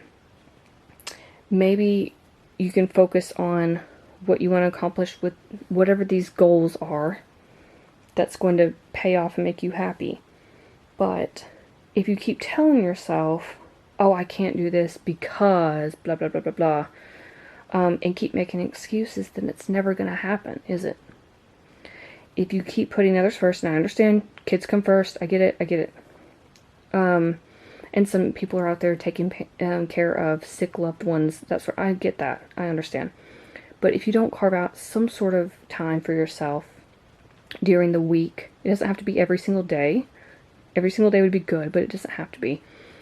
Then, you're doing everything. You're living your life for other people. That's what I'm trying to say. And like with this card, it's saying nothing's going to change if you don't put aside other people's limiting expectations of you. You may have people that say, oh, you can't do that. You can't be that. You'll never make a living doing that. That sort of thing. You can't listen to those people. You have to follow your intuition, follow your heart, and go wherever it guides you. Because if you don't, you're going to be stuck. And then you're not going to, that's no life at all, is it? You're going to be miserable. I think that's the problem with, I'm not going to get too much on my soapbox about this, but I think for a lot of our society, people in the world, that's the problem. People are very miserable and bitter in this day and age, and I think that stems from them not being able to, number one, they don't believe in themselves, but number two, they might have been told that they can't do something. They have to do something else. Like, you can't be, a travel vlogger and travel the world. You have to go be a lawyer, because lawyers run in our family, and that's the educated way Like, you know what I mean? I'm just using that as an example. It could be anything, but, and so that's an example of living for someone else, living up for their expectations, not living for yourself and what matters and is important to you. And I think we have so many people in the world that are so just miserable about their lives because they're not living to their fullest potential. And they don't know how to go about, creating the life of their dreams. They don't know how to go about accomplishing their goals, not realizing that we can change our path at any time. I know everybody can feel stuck. I felt that way too. But once you get out of those self-limiting beliefs, like, oh, I can't do that because I'm stuck in this job. Well, you can change jobs. I can't do this because my kids, I can't move there because it costs a lot of money. There are ways around that. There are ways you can save money, get an extra job. I know everybody has their own thing going on, but the truth is a lot of people don't want to change. They want to sit there and make excuses. So I think with this, and like I said, I'm trying not to get on my soapbox. And I know that may trigger some people because a lot of people don't want to hear the truth. But, like I said, I've done the same thing. Woe is me, kind of victim mentality sort of thing. Like, oh, I'll never get out of this. I'm stuck in this town. I'm stuck in this job. No, I'm not. I could change it at any second. I put out my resume. I could, I don't know. It's, start a YouTube channel, that sort of thing. It's like I can change that. I have the power to change my destiny. And a lot of people don't realize that they can do that. They're so hard on themselves. They've been so discouraged, not only by themselves, but by other people in their lives who've told them over the years, no. You'll never amount to anything. You're not good enough. Those sort of self-limiting beliefs, it's horrible because there are so many people out there, and I think, what if one of these people is the person to cure cancer or to, discover a new planet, or I don't know, you know what I mean? Like, and then they've been told, no, you can't go into that profession, or you can't do this or that because you enjoy it. You have to do what society tells you to do. And I think a lot of people are starting to wake up. We're about to enter the age of Aquarius here in 50 years or something like that. I can't remember exactly, but I think a lot of people are waking up to this and thinking outside the box and realizing that this way of living is no way of living at all. I mean, really. If you're not happy, we only have this one life. And it's so short. I mean, really. And if we're not happy living this life, then what are we doing? What's the point? You know what I mean? So I feel like more people are waking up and putting their foot down and saying, no, my happiness comes first. And I wish it would happen sooner. I wish there would be more people that will wake up to it. But I think it's just slowly catching on. So I feel like this is the same for you. You gotta release that negative mindset is basically what it is. You gotta release those fears. Fear is horrible. It can seriously hold you back from anything in life. And, it's one of the things I've struggled with too, is like, I don't know if I can do that, I don't know if I can do that, because it could turn out horribly, I could be wasting my time, that sort of thing. It's like, but you just have to go for it. Because you'll never know how it's going to turn out if you don't take that first step. So if you want to make that change, you've got to release the old, release that fear, release the self-limiting beliefs for the new to come in. Alright, y'all. The next card is really pretty. Oh, look at the bird. The burbs. As I think that bird community calls them burbs. Which I'm kind of obsessed with Hamlet. Has anybody watched Hamlet? Oh my god, he's so cute. Anyway, so this is the card of adventures. It's got a really pretty waterfall. For me,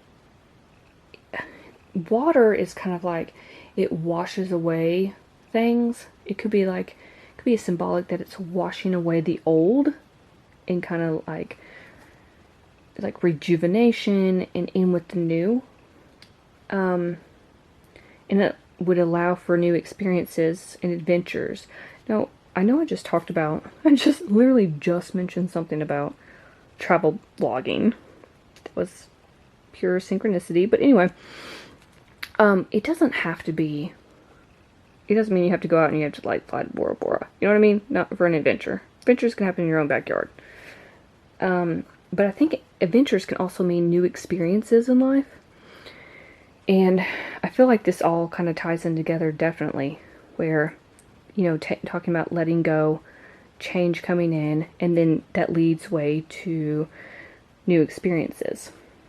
So the book says, something exciting is around the corner. Eek!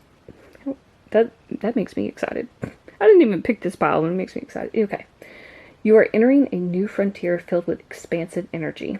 Begin to look at your world in new and different ways. Something that you thought was mundane, or someone whom you may have overlooked, will open the door to new opportunities and a bigger and bolder way of living.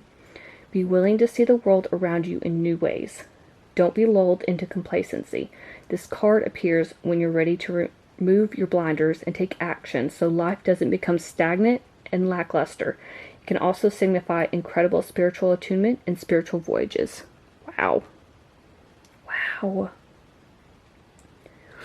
So it's all about getting out of that negative mindset so you're not living a stagnant life. What did I just say?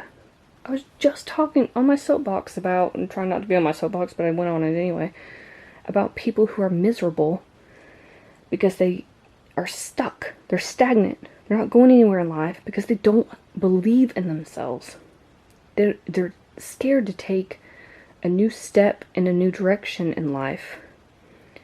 And, you know, when we do that, though, we shove aside our fears and we just go for it. It can lead to new adventures, new possibilities, new experiences. It's new. You know what I mean? We're not stuck anymore. We're moving forward. We're changing direction. So, I mean, that's self-explanatory. That's amazing. Aw, I want to go on a new adventure, guys. Will you take me with you? Okay, so the next card is Take Time to Breathe Out, Disseminating Moon. So this is going back to the self-care, I think. I mean, I feel like it's time for you to take a breather. Maybe you're very worked up about what's next, which path you should take, what you should do to accomplish your goals and dreams.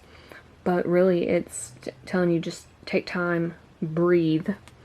For this, it says, for the booklet, the intensity of the full moon has abated, and what are we left with? That's what this card is asking you. It suggests that the situation you're asking about has now peaked, and it's time for you to regroup and learn from your experiences rather than blindly forging ahead. Have faith that what is happening is for the best. Try to accept the way things are now and give yourself and others time out to relax. Breathe. We can't be on all the time. If you feel you've hit an obstacle or even failed in some way, now is the time to reflect on how to do things differently next time. Be honest with yourself if you feel bad about your current situation, and then remind yourself that life goes in cycles. And you should know that it also says you should know where you stand either now or very soon. So I feel like, you know, with this, whatever it is you're worried about, whatever it is you're going to be working on, it's all about taking time out for yourself. Maybe doing a little bit of self-reflection, self-care, breathe, what it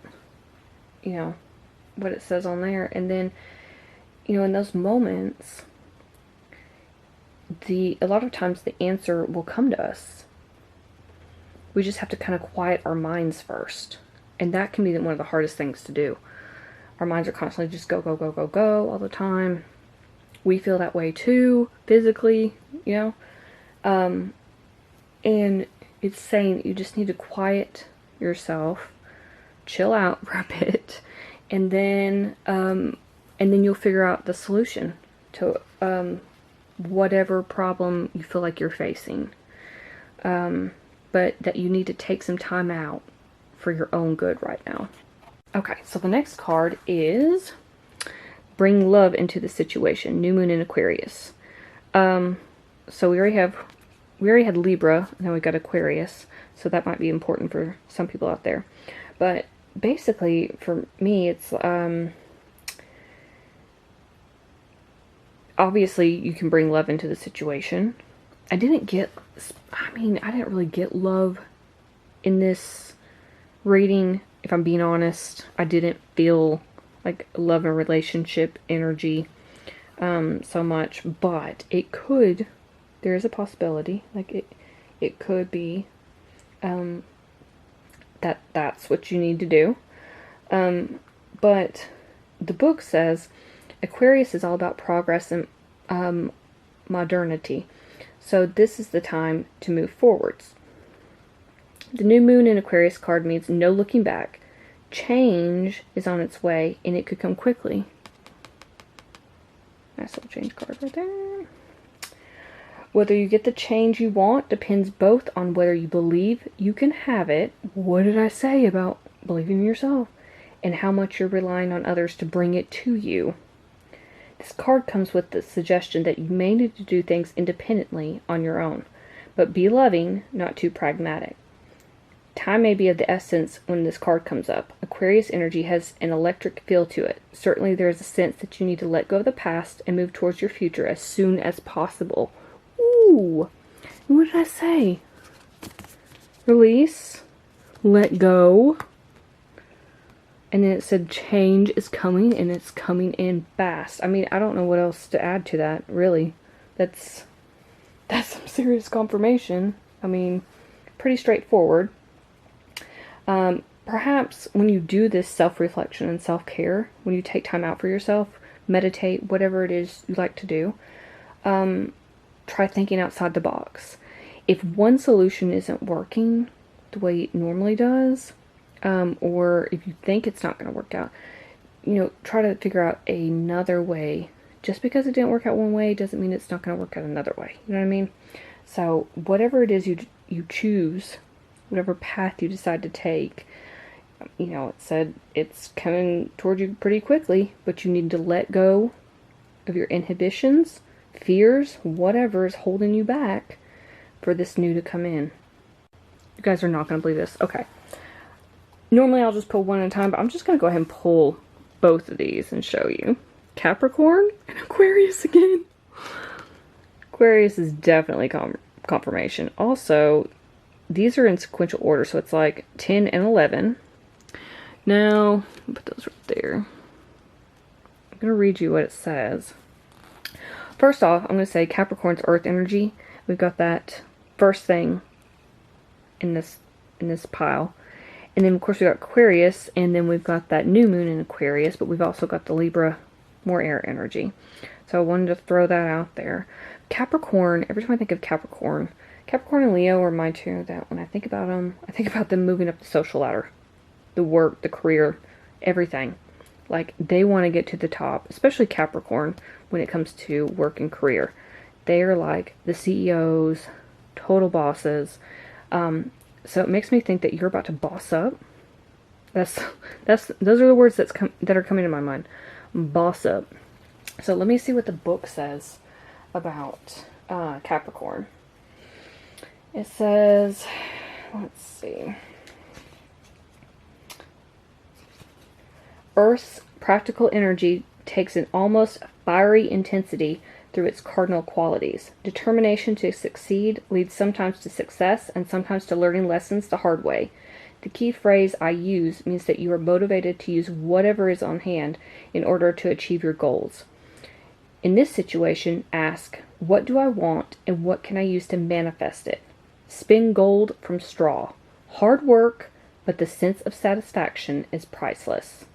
The drive to achieve is great, but there is danger in chasing goals simply to enhance your reputation. You may step on others on the way up the mountain. Avoid heartless ambition. Oh my gosh. Okay, so it's talking about where it says, manifestation And what can you do? But he's talking about the hard work part. Hard work, but the sense of satisfaction is priceless. And that's what the Eight of Pentacles is all about. It's all about putting in the hard work. So the sense of satisfaction, the Nine of Cups, is priceless. Also, it's talking about avoid heartless ambition. And what did it say about bring love into the situation? Don't be cold and heartless on your way to the top. You gotta reel that in. Still be grounded. Eat your slice of humble pie. And you're good. Now, with the Aquarius card, it says, the communicative energy of air finds determination in the fixed, stick-to-it quality. You may not have the answers, but you have a network available to you. Use it, and the answer to everything is at your fingertips. The key phrase, I know, is a little misleading. You don't necessarily know the answers, but rather you know how to find them. In this situation, ask, who has the information I need? Also, Google is your friend. Having big visions and loving ideas makes for great conversations, but can leave a relationship empty of human emotion and others' feelings neglected. Avoid being distant, detached, and cold. Once again, talking about, like with this, it said, avoid heartless ambition, avoid being distant, detached, and cold. Bring love into the situation. So don't ignore others. Like I said, it's okay to have self-care and not listen to others' expectations or limiting beliefs that they might place on you. However, it doesn't mean you have to cut people out of your life. Unless they're extremely toxic, and then, go for it. But in this case, don't get so caught up on bossing up, basically, that you become detached and cold and distant and heartless in trying to be ambitious and achieve your goals and dreams. So that's really cool that all those connect like that. I love it when it happens. Okay, next cards. Okay, the next card is from the Work Your Light Oracle, and it is the Age of Light. You've been training for this for lifetimes. What? Wow. It looks like everything's kind of coming into alignment. Like, if you look at it, it looks like chakras are all aligning. You see the little dots down through here? I know it may not even be chakras, but that's what it reminds me of. Okay, let's see what this says. For me, it's everything's coming into alignment. That's what I'm thinking of when I see all that lined up like that. Like, everything is coming into alignment. And that your goals and dreams are going to be coming in. You're going to create them, make them, bring them down and make them a reality, is what I'm trying to say. The book says, mystics and sages throughout the ages have predicted this period in history, and you decided to incarnate in the middle of it. There's no mistake that you are supposed to be here at this time of great change. If you ever feel unprepared or daunted by the path that is calling you, know this. You've been training for this for lifetimes. You're way more than the days that have breathed through you in this life. You're also all of the lifetimes that came before.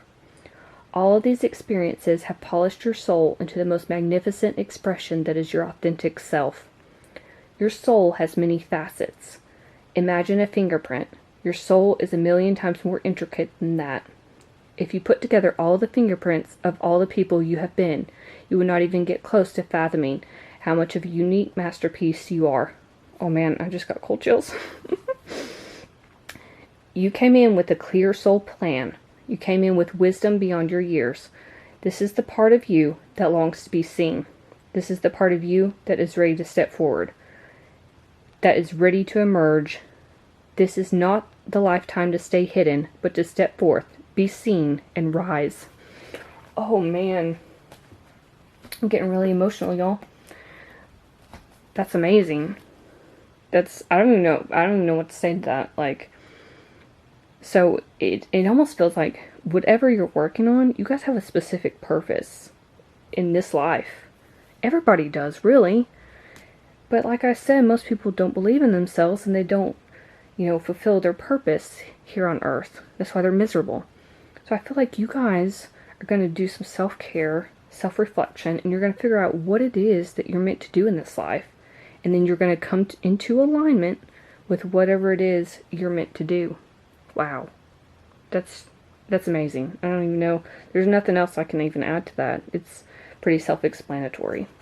I'm going to try to scoot these up just a little bit. Let's see. Okay. Make sure that's in. Yeah. Okay, so for the next deck, it's the Angel Answers. And I was only going to pull 2, and this is another one where 3 came out. So, but I think they're fitting. First one is Meditation Brings Answers. What have I said? I love when this happens.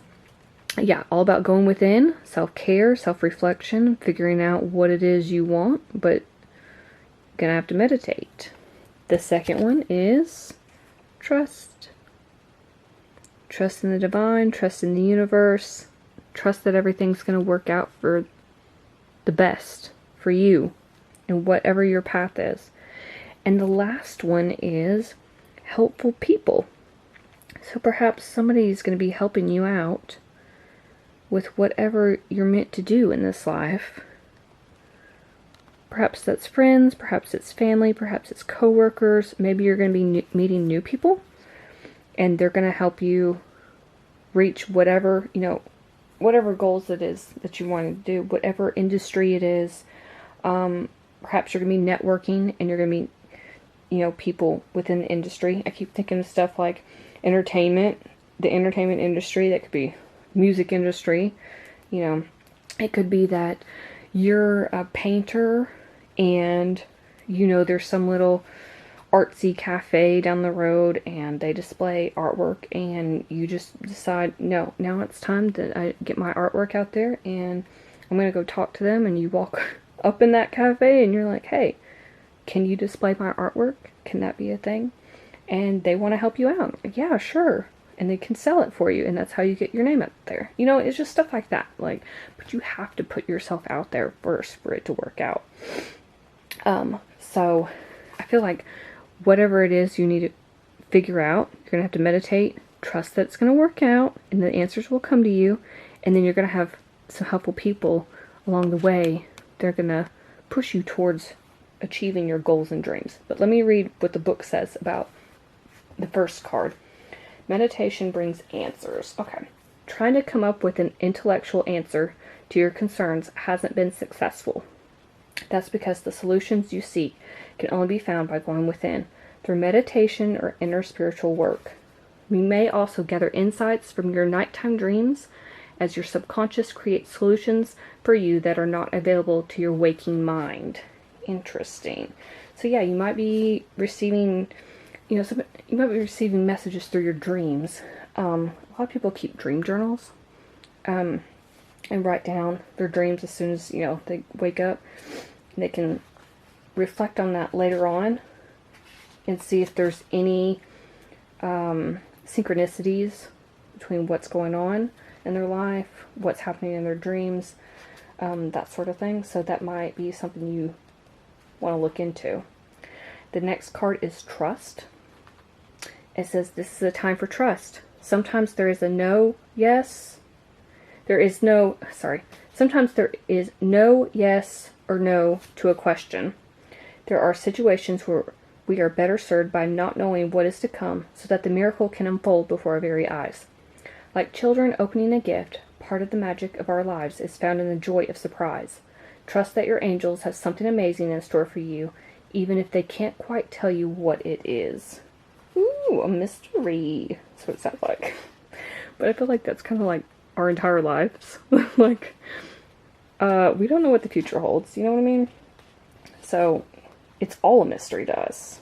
We can hope and pray that it turns out the way we want it to, but, 9 times out of 10, it doesn't. We just, it's kind of just up in the air. And the last one is Helpful People. This card indicates that it's time to expand your circle of friends, or you may find yourself needing to do some professional networking. What did I say? Make time to branch out in order to create the personal or career connections necessary to be happy and successful. Yes! This card can also indicate that your situation requires the input of those who can assist you in accomplishing the task before you. This may include professionals in fields related to your question or others who work for or around you. It could also include people in your personal life who have experience that would be useful. This card lets you know that someone will be entering your life soon who could help make your dreams come true. Yes! Y'all, I'm so happy for this pile. Your dreams are coming true. You're gonna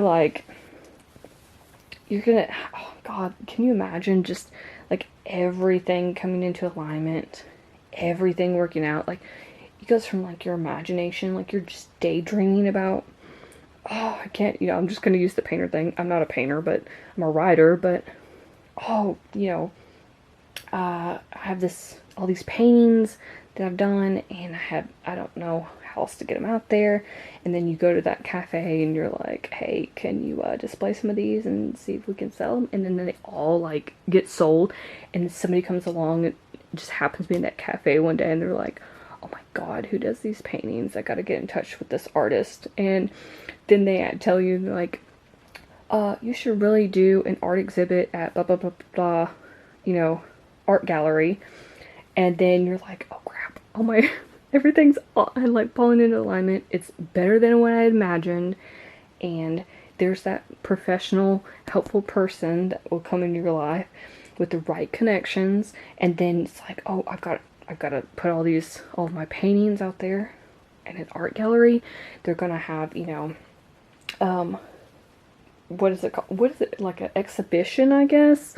I don't even know what it's called, where they open it up to the public and like people come in and they just stare at your artwork, and then everybody wants to buy it. And then all those like sell out too. Like, I feel like, I don't know, I got really happy about that. I'm not even a painter. Maybe that's for somebody out there. I just got like a really giddy energy where that might be happening for somebody where, but that's what I'm talking about. Like, it just kind of escalates, and it starts out with you just taking that first step where you're not afraid to be like, hey, I'm not afraid, I've got to put myself out there. I've got to take that first step or nothing's ever going to change. You got to get out of that stagnant energy, and then, and then see what new experiences await you and stuff, like that adventures card. What new experiences are around the corner, but they'll never come to you if you don't take that first step. So take the first step. Don't be afraid. I know it's scary. A lot of people are afraid of change. It gives them anxiety. But once they get past that and they, look back, they're like, oh man, why did I not do this sooner? You know what I mean? So don't be afraid. There's your confirmation. Trust that everything's going to work out for the best. Okay, so the next card is from the Healing Mantra deck. It says Healing Heartbreak, and on the back it says, my heart will love again. So for some of you, you might be going through some sort of heartbreak, breakup, something like that, separation, divorce. Right now, this could be a message for you. But when I pull up the actual book, it says this card is ideal for dealing with resentment, releasing the past, and healing grief. So part of me thinks that, once again, we're going back to self-limiting beliefs and what you've been told in the past you couldn't do. And maybe that's what broke your heart. Maybe, I know I'm using the painter analogy or whatever, but maybe somebody told you your paintings weren't good enough. You know what I mean? And it broke your heart to hear that, because it's something you love to do so much. And you thought you were really good at it. And the truth is, you are really good at it. But yeah, this could also be for somebody out there who is dealing with some sort of breakup, separation, divorce. And that's a message for you that your heart will love again. And it never really feels that way when we're going through heartbreak. It feels like, oh, well, put that right there. No, I'll put it right here. It feels like, somebody just punched a hole in our chest and ripped our hearts out. Kind of like Vampire Diaries, you know what I mean? Like Damon Salvatore. Or one of them, like, okay, I'm getting silly, but just reached in there and just yanked our hearts out. That's what it feels like, though. I mean, honestly. And we've all gone through that. So, you're not alone. but at the time it feels like the whole world's coming crashing down, you know? But it does get better over time. And so if that is a message for somebody out there that you're going through that right now, just hang in there. It'll get better, I promise. Okay, the next two cards I have are, they're basically they're like positive affirmation cards. And let me see, I'm trying to remember the decks. They are, you got this, and she believed she could, so she did. Those are the decks. I pulled one from each. The last pile actually got two from one of them and one from another. But so the first one says, "Yesterday is not ours to recover, but tomorrow is ours to win or to lose," by Lyndon B. Johnson. And it's basically just saying, you know, you have to put your best foot forward, take that first step, and it's up to you to decide whether you want to win or lose. Can't do anything about the past, but you can do something about the future.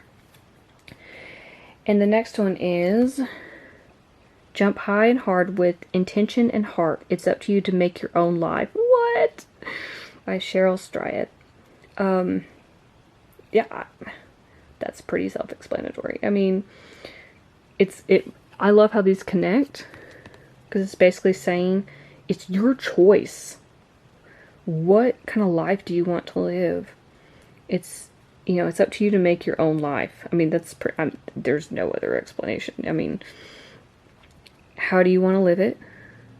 What do you see in your future for the life you want to live? Can you close your eyes and imagine your wildest dreams? You know what I mean?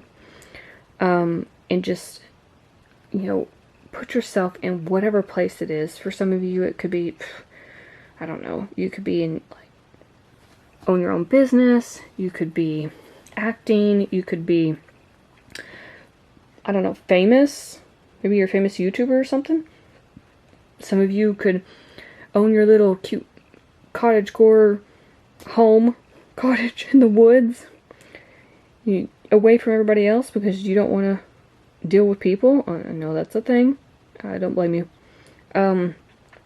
But, you know, it's whatever you imagine your dream life to be, and it's saying that it's up to you to change your destiny. That's all it boils down to. And a lot of people, like I said, forget that.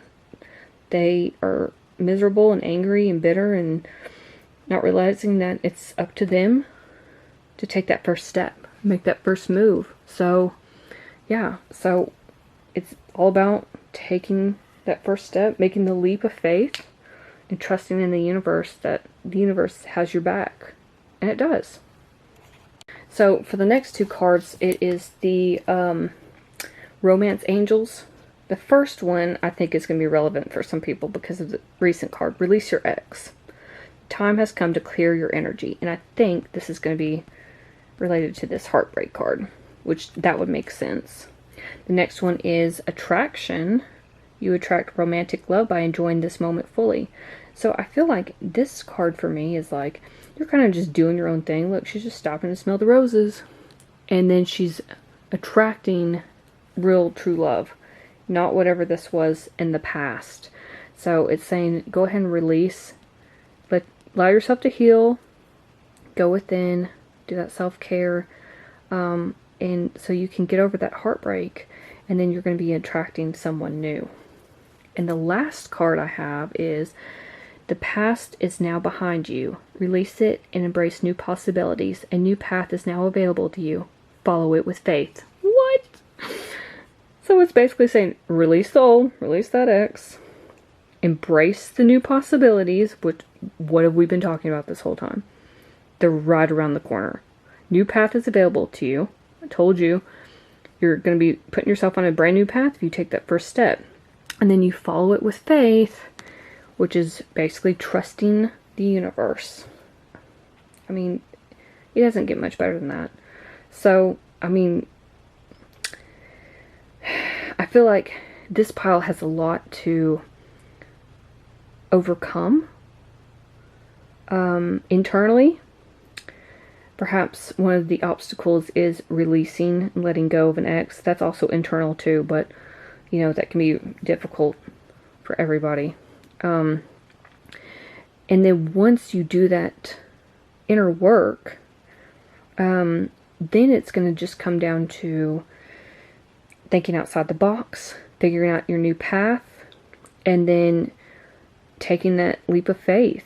It almost feels, I'm surprised we didn't get the Fool card. That's what it feels like to me. The Fool card is like, you know, about just stepping into the unknown, you know, blindly following your dreams. It's kind of like, I loved it. Actually, it's probably my favorite card in the entire tarot deck.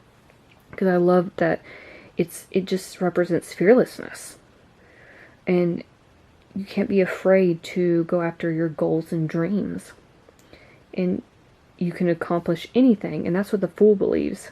I wish it was in this deck. It's not, but and I think I think this deck embodies what the Fool is about in some ways.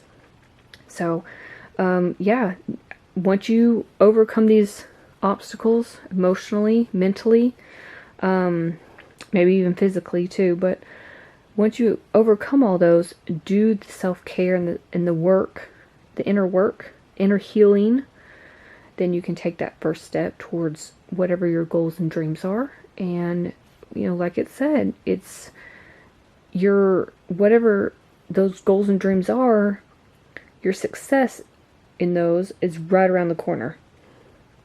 But it's going to take hard work, like we saw with the Eight of Pentacles. I mean, like most things in life, like I said, like most things, you know, you can't just sit on your couch and wait for $1 million to fall in your lap, you know? You have to get up and you have to take action and you have to do something with your life. And that's when things start changing. Okay, let me clear these out. And then we're going to move on to messages, letters, charms, and be thinking of a question because I will use the Magic 8 Ball at the very end. And we'll see what it has to say in regards to your question. So I'll be right back. Okay, pile 2. So this is the charms. I'm going to set those aside for a second. Set this aside, and I'll be doing this last, like I said. I'm going to reach into my little zodiac bag and see if I can pull out. First, I'm going to shake it up a little bit. See if I can have like some letters and some little messages or whatever in here. I need to actually get some more letters, I think, but I'll keep adding to this as I go along. I also have like mini tarot cards, and I told the last pile, I'm not really planning on reading these cards. Get a few more messages. It's more about, there we go. For me, it's more about just seeing if any of them, are synchronistic with the actual cards that, we got in your pile. Okay, shake these up. Okay. These also have letters and numbers on them, so okay, that's good. Let's see. I'll do the letters first. So we got D, G, E, blank, so that could be anything. A, I, B, and E. Let me see. Let me set these aside. Let's see what else we got. We got another G, a V. I'll hold these up so you can see them in a minute. An S, a K, another V. That never happens. An X. That could be, especially since we have E and X here, could be talking about releasing your ex. Yeah, we got that card. M. Numbers are 1, 2, 8. And let's see, for Zodiac, we got Libra again. No way. After we got that Justice card in reverse. Okay, let me see. Push the charms aside really quick. And then I will And this over here too. Let me see what the messages are. Okay, first we got, we are born wise. We are born complete. We got Sagittarius. 1212 could be a number you're seeing. 111 could be another number you're seeing. Capricorn, we got the Capricorn card. And we got cute, adorable. So this could be talking about, you know, we got that card where it's talking about you're attracting new love. So maybe somebody cute or adorable is coming in. Maybe it's Capricorn, maybe it's Sagittarius, maybe it's a Libra. Okay, let's see what the little mini cards are. Okay. The Eight of Swords. God, I can't really see these. Teeny tiny. The Eight of Wands. Focus. There we go. And the Knight of Swords. So nothing really matches the cards that we have. So, that's why I don't usually do another tarot reading with these. But yeah, okay, so let's see. We've got the infinity symbol, which is like, you know, forever. True love, that's my sign for that. Dolphin is like always, it means like friendly to me. And it makes me think when you have that card that's talking about, the Aquarius and Capricorn cards, it was talking about whenever you try to achieve this goal or whatever, it's like, don't be cold-hearted, you know, don't be distant, that sort of thing. So when I think of dolphin, I think of like friendliness. I also think of the ocean and I think of water, so it could be water energy. That's just me. Lightning bolt could be something striking out of the blue. Could be, you know, with love. It could also be with career. It could be finances too. It could be suddenly you have some sort of money. This makes me think of teachers. The apple always makes me think of that. So it could be that you're going to be meeting a teacher. It could be that you're in teaching and you're looking for a new job, and that's, you know, what's next on your agenda. That's what it makes me think of. Well, let's see. This is actually like a wedding. So maybe somebody out there is getting married. It's like the ring for me. But it's a full circle too. So maybe everything's going to be coming full circle for you. Once you get all this worked out and overcome your fears and stuff like that. Right here we've got, as you can see, it's got a little planet. I wish it would focus. There we go. And the moon and stars. And then we got the moon and star again. It makes me think of like when people are like, you're my sun, you're my moon and stars, or my sun, moon and stars. That's what it gives me a little like lovey-dovey. But the moon also represents Cancer energy. And we got that. Which card was it? Which card was it? I'm not.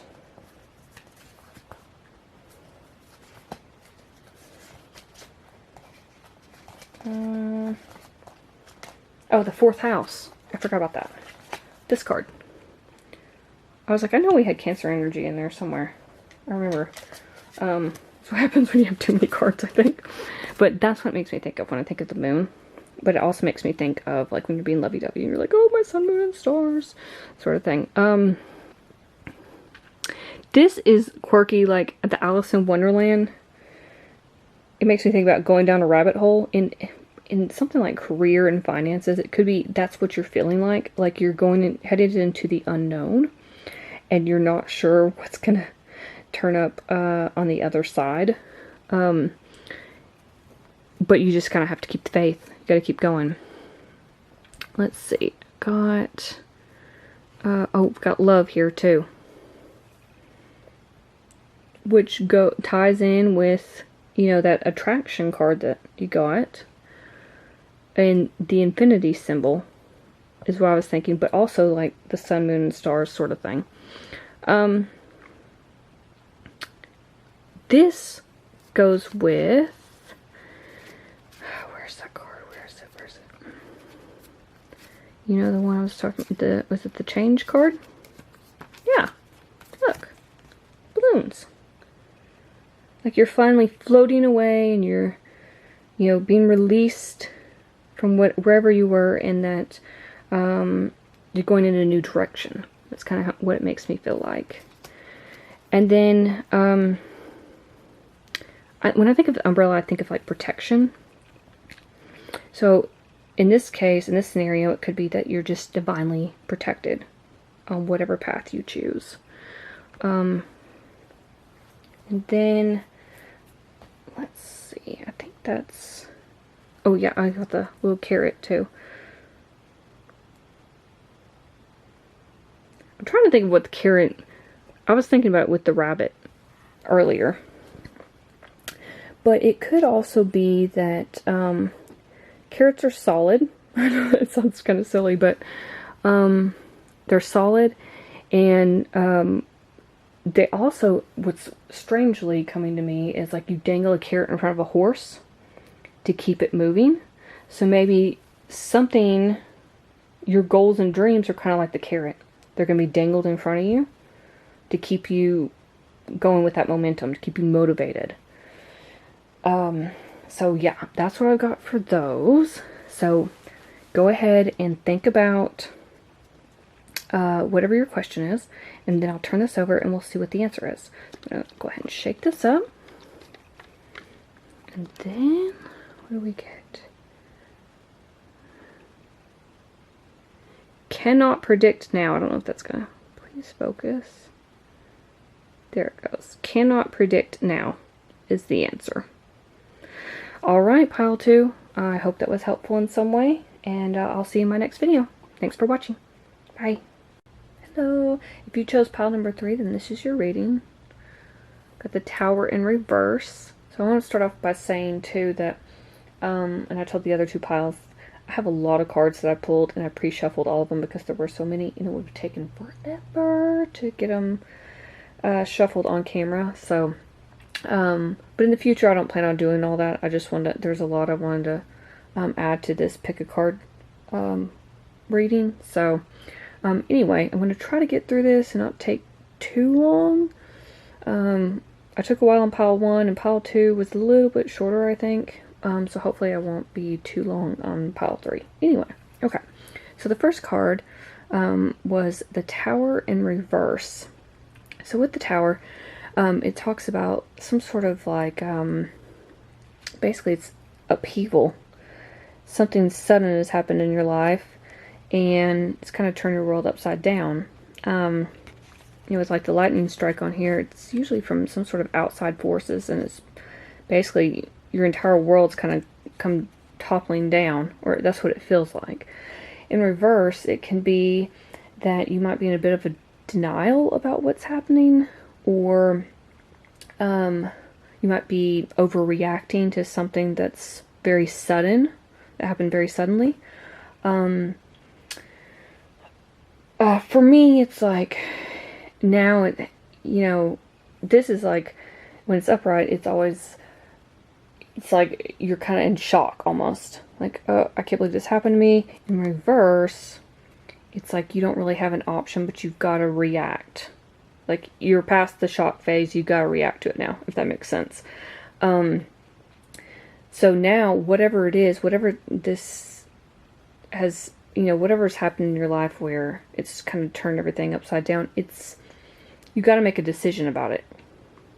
If it's like love and relationships, it could be,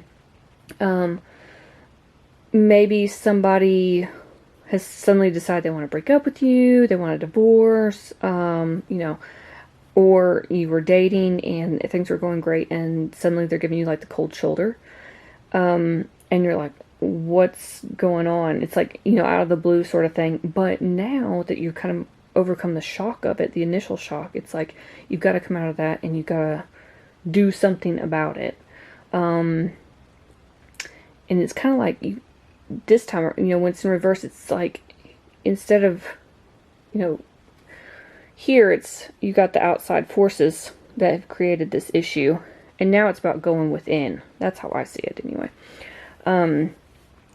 And if it's something related to like career or finances, it could be that maybe you started like a new job, or you're thinking about going down that path, or you've already started down that path, and it's turned out to be something that you didn't think it was supposed to be, if that makes sense. Like, everything was going great in the beginning. You're like, yeah, this is like, may not be a dream job, but maybe, a job that you thought you'd enjoy. And you started it, and it's nothing like what you thought it would be. Or you're having issues with coworkers or your boss or something like that. That's, it's basically, this card is saying, whatever's going on, whatever caused the sudden shock, you're gonna have to do something about it and react to it now that it's already happened, basically. Okay, so let me go ahead and get the next card. Okay, so the next card is the Devil in reverse.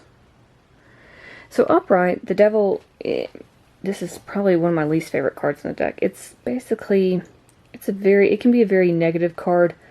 It's about, like abuse and control issues and obsession. It's like all these negative traits, or negative influences. In reverse, it can be kind of the opposite, like you're realizing that these things are an issue, that you want to improve. Like, if this is, something that, whether it's you or someone you're dealing with, it's like you're taking control of your life, and the devil's not controlling you and keeping you chained. You know what I mean? Like, you're coming out of that, and you're realizing that whatever it is, it's not working for you.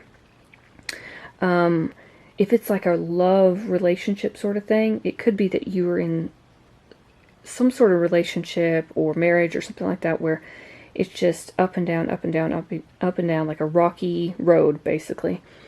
And now it's either stabilizing and getting back to some semblance of order, or, like a healthy relationship, that's what I say, because this is not healthy. This would be.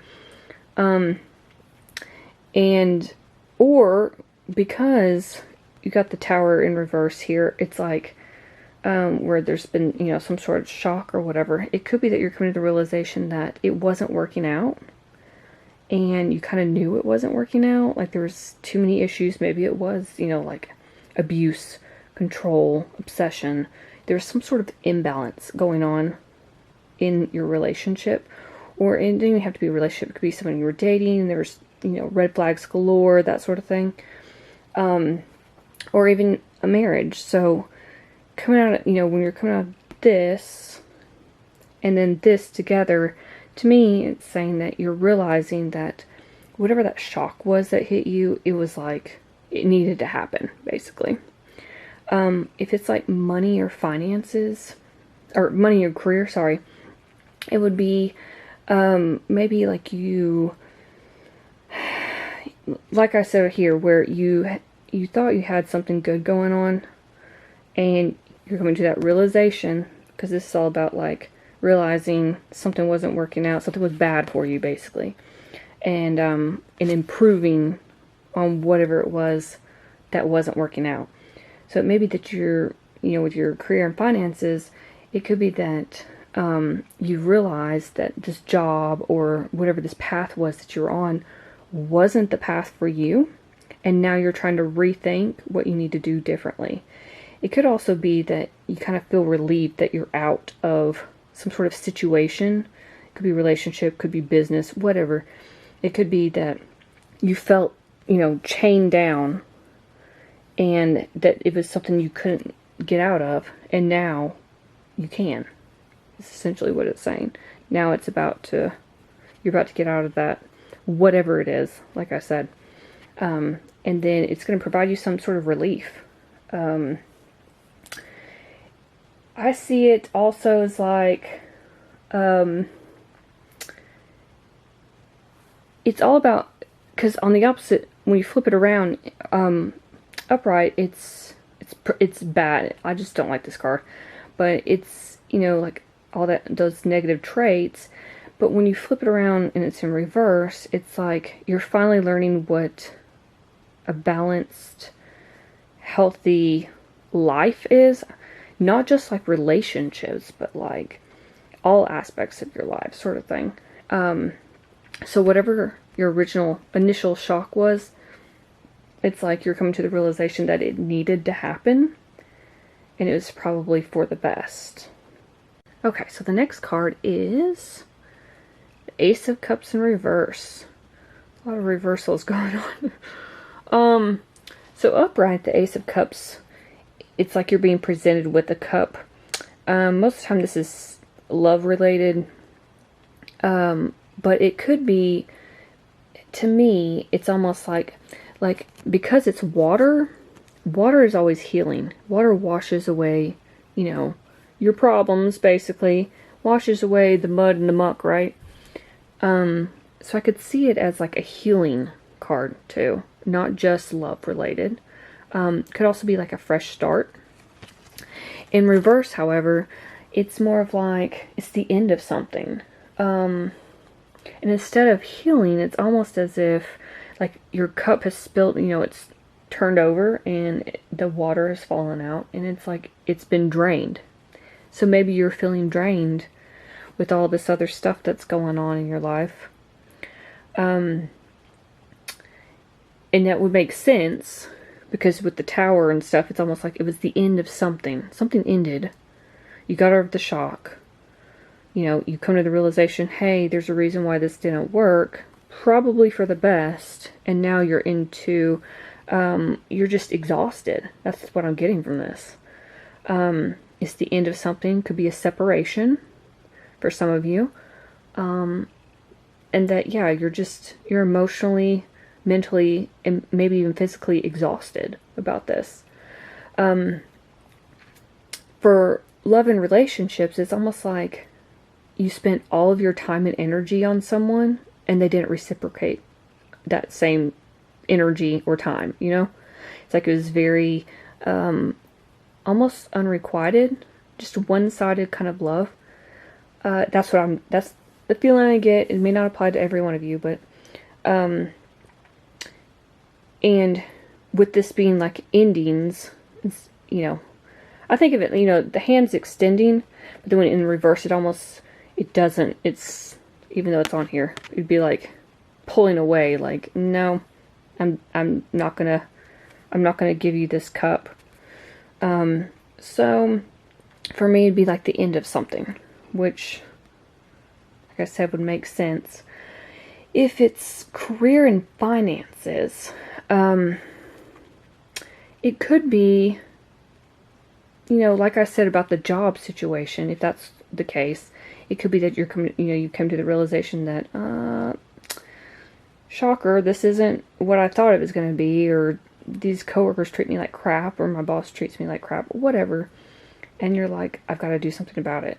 I got to put an end to this and get out of this situation. Could also be that you might be spending too much money. Could be wasting some money right now. So I'd try to hang on to your money if you can. But I feel like what I'm getting from this is you'll come to some sort of conclusion where you're gonna end, whether it's this relationship, marriage, whatever, or they may have already kind of ended it. That was your shocker, but or you're gonna come to the realization about a job that's not working out for you, or some situation in general.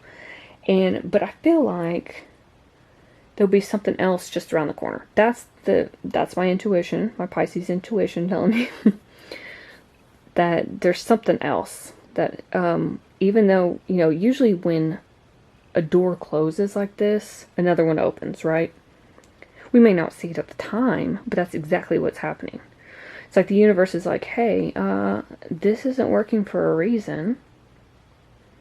And you may not see what that reason is, but when in the future, when you look back on it, you're going to be like, oh yeah, that's why it didn't work out. And it might be kind of obvious now, like maybe, let's say you were at a company, and you got fired or something, you got laid off, and that was your tower moment. you might not see that coming. You're like, wait a second, I thought I was doing great in this job. So it could be that situation. Now you're trying to reevaluate what you're going to do next because it's the end of this situation. But it could also be like I said, you get in something and it's turned out to be something you didn't think it was going to, and that could be, you could be dating someone and they start out great. How many times does that happen? I mean, honestly, I think we've all been through that. They start out great. Wow. Everything looks great on paper, and then, a few dates in, and you're like, wait a second, I'm seeing some red flags. This isn't gonna work. End it for your own good. And maybe you're exhausted because, a lot of people want to get out, especially because of COVID, and get back in the dating pool and all that kind of stuff. And, it's hard getting back into that. And maybe you're exhausted because you're just not finding anyone. That happens. I mean, but there's a reason you're seeing red flags. There's a reason things didn't work out with a job or relationship, marriage, whatever. Like, it may hurt at the time, but ultimately it'll be worth it because, the universe always has a bigger plan. Even though we may not be able to see it at the time, years later we can look back and be like, oh yeah, I see how, because this happened, it led me to this, and because I did that, it led me to this, and then it, ultimately it leads you to wherever you're supposed to be. So I would say, scoot these over. I would say hang in there. I know whatever you're going through is painful right now, but I have a feeling it's going to turn around and get better for you. Let's see what the next card is. Okay, y'all, so the next one is Ace of Wands in reverse. I don't know what's up with all these reversals. It's weird. And you got two aces, too. Also, I meant to say that's Capricorn energy. So, of course, water energy, fire energy. With this, upright, the wands, it's all about, when I think of fire energy, I always think of, like, very passionate. I don't mean in, like, the sexual way. I mean, like, could be, but this is that card. But what I think of is very passionate about whatever they do in life. It could be love and relationships, but it could be like your career or, just hobbies, that sort of thing. That's what I always think of. It's like taking action, being, inspirational. And it's almost like exciting, energetic, that sort of thing. In reverse, however, none of that exists. All that energy, that passion, that drive, that sort of thing, that doesn't exist in reverse. So basically what you're left with is you feel very unhappy, unsatisfied, you're not passionate about anything. It's like you're stuck. And it could be everything's kind of, falling down around you. It's probably what it feels like. Everything's falling down around you. You're shocked that this is even happening. And really it's, it's like it's another ending card when it's like this. It's like you have no drive to continue forward, and because you're so upset about the events that have transpired. So what I would say for, if it's love or relationships, it could be like this is the final card where it's like, well, no passion there anymore. Let's end it. That's how I see it. I mean, you've got, this is also like the love card. To me, this is a love card. So if it is love and relationships, and, here it is in reverse. Here's the passion card. That's how I see it, like I said. In reverse, it's like, it's not there. The love's not there. The passion's not there. Time to end it. If it's something like career and finances, it could be that you're headstrong, taking action, go, go, go, let's do this sort of thing, and you took a risk of some sort. and it did not work out. And it could be that you thought it was going to work out and it didn't. And it could be, like I said, back to that job situation. But it could be anything. You could have been presenting some sort of project. And, at work, and you were pretty certain that they were going to take it on, or, they thought it was a good idea, and then you get in there and you present it and they're like, we'll go with someone else. Or, you know what I mean? Like, I don't know, I'm just using that as an example. And it's, I don't know, to me it's just like, it's like it kind of makes me sad. It's like you're so passionate about whatever it is you do, and then it's just not working out. And it could be you had something sudden happen, that sudden realization where you're like, oh, I can't believe this wouldn't work out for me. I thought everything was great. I thought me and my boyfriend, girlfriend, whatever, were happy, or my husband and wife, whatever. And now it's like all of a sudden they hit me and said they don't want to be with me anymore. There's no love, there's no passion, that sort of thing. And I can feel almost like the grief in this energy. And so that's probably why it feels really heavy and sad to me. But yeah, that's what it is. It's saying you're basically stuck in a rut and you feel like you can't get out of it. Maybe you got there because of some sort of shock, and you're going to basically eventually try to figure out how you can start taking action again. You won't be in this forever. I feel that way. I strongly feel that way. I know it seems, this is very, like, I'm sorry that this is all reversed. Hopefully the next one I pull, and I haven't really looked at any of these cards, I just shuffle them, stick them in a stack, and then pull them. So I'm trying to get them in the camera. Okay. So let me see what the next one is. Hopefully not another reversal. Okay. Guys, you're going to be happy with this one. The Fool card. Probably my favorite card in the whole deck. I love how we have probably my most, I won't say hated, I'll say least liked. Most disliked. And this is my favorite. I love the Fool because this dude's just like taking a leap of faith, stepping into the unknown. Look at him. He's like so carefree, sun shining. He's like, woohoo, let's go. Yeah, I got my little bag over my shoulder. I'm going to go travel and see the world, and I'm going to create a fresh start. I'm going to do what I want to do, and nobody's going to stop me, not even the little doggo. And so I think that's why I like it so much. I got Sagittarius in my chart, so Sagittarius are always like, hey, let's go travel somewhere.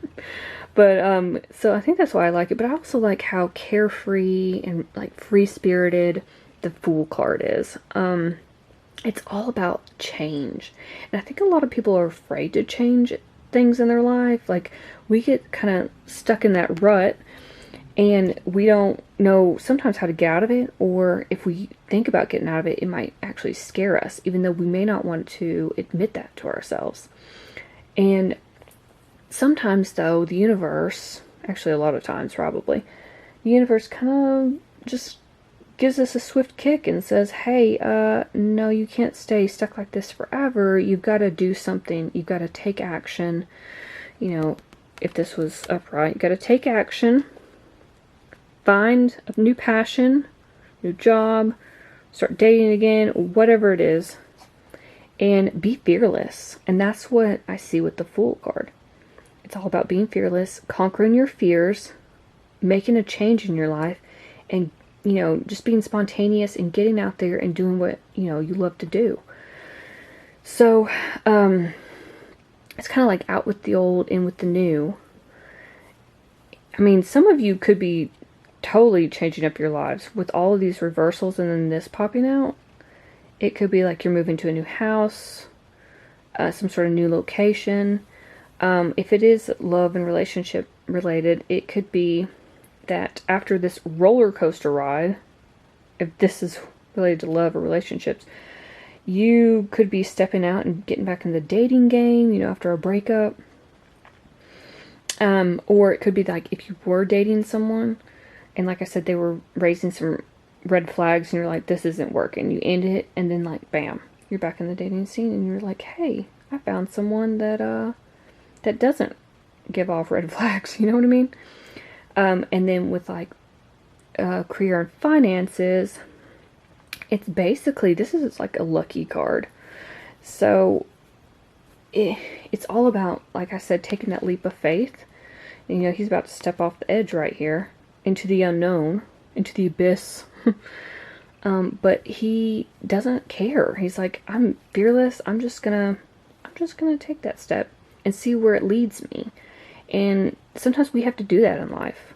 We don't know where the next step might take us. We might have a general idea, but it doesn't mean that, you know, we're going to end up where we thought we might end up, if that makes sense. So if you did lose a job, probably for the best. I hate saying that. I know it probably doesn't feel that way, but it means like, be bold. Send your resume out. You know, find a new job. It looks like you're going to. Just take that leap of faith. Even apply for jobs you think you may not be qualified for. Apply to them anyway. You never know. They could come back and be like, hey, we desperately need someone. You're the only one who applied to this. Can you come in for an interview? You know? You never know. And it turns out better than your last job. If this is, you know, if it's related to like finances and stuff, like I said, this is a lucky card. This is like, hey, go buy a lottery ticket. But yeah, it's all about being bold, making a move, being carefree. It just, you know, marching to the beat of your own drum, I guess. So I really love this card. It's just all about change. And you're just in some sort of transition right now. Out with the old. Out with all these reversals. And in with the new. Look how bright and sunny this card is. I love this card so much. It's just like a hopeful card, you know? It's like there's hope that something better is out there. And you don't know what's right over the edge of that cliff. And that can be the scary part, is taking that leap of faith. But everything's going to work out. Did I not just say that everything... I had a feeling everything was going to work out, y'all. So, yeah. That's... Let me get the next card and see. That really makes me happy that after all of these, you finally get this. I'm glad, because I was afraid I'd pull it the next one and be like, oh no, not another reversal. Okay, let me get the next one. Okay, so the next two cards are from the Numinous Astro deck. So I've got Sextile and Semi-Sextile. One's opportunity, one is allowing. So this one says, collaborates... See if it'll focus. There we go. Collaborates, assists, explains, provides opportunity. What did I say? Synergizes, creates possibilities for, opens doors. What did I say? I just said something about doors closing and other ones opening. Promises, brings insight to, communicates, welcomes, develops. Make sure you can see that.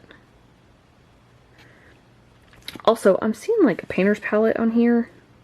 And this looks like the door's opening too. What did I just say? That's crazy. Also, I'm noticing the snowflakes. So, I mean, wintertime's right around the corner, but I don't know if that has anything to do with anything. Might mean something to you. But maybe some of you are artists too. Just throwing that out there. Okay. But that's interesting about the whole opportunity, creating possibilities, opening of doors. Yes, that's good. Okay, Semi-Sextile is allowing. It says encourages, sees the potential in, clarifies, gives hope to, compensates, intuits, tempers, responds, cycles, grows, realizes, and rewards. So right away what I'm getting is that there's going to be some sort of new opportunity with these two cards that's coming in, and because you took that leap of faith. That's what I'm getting right off the bat. Like this chapter had to close for whatever reason, you might know the reason, and you might not. It might not be revealed till later on.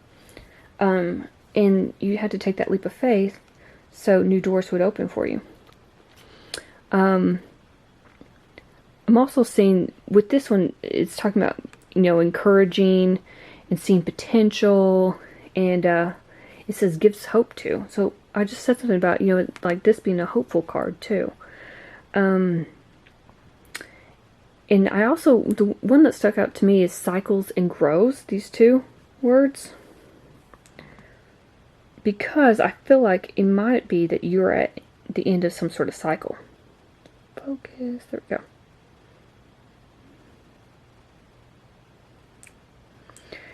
And the reason I'm saying that is because this is heavy, like ending energy, all of this.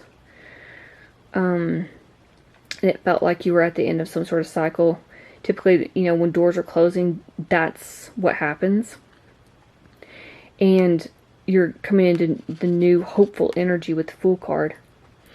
And that's what I'm getting from this semi-sextile too, where it's, talking about cycles and grows, realizes. What did I say about realization?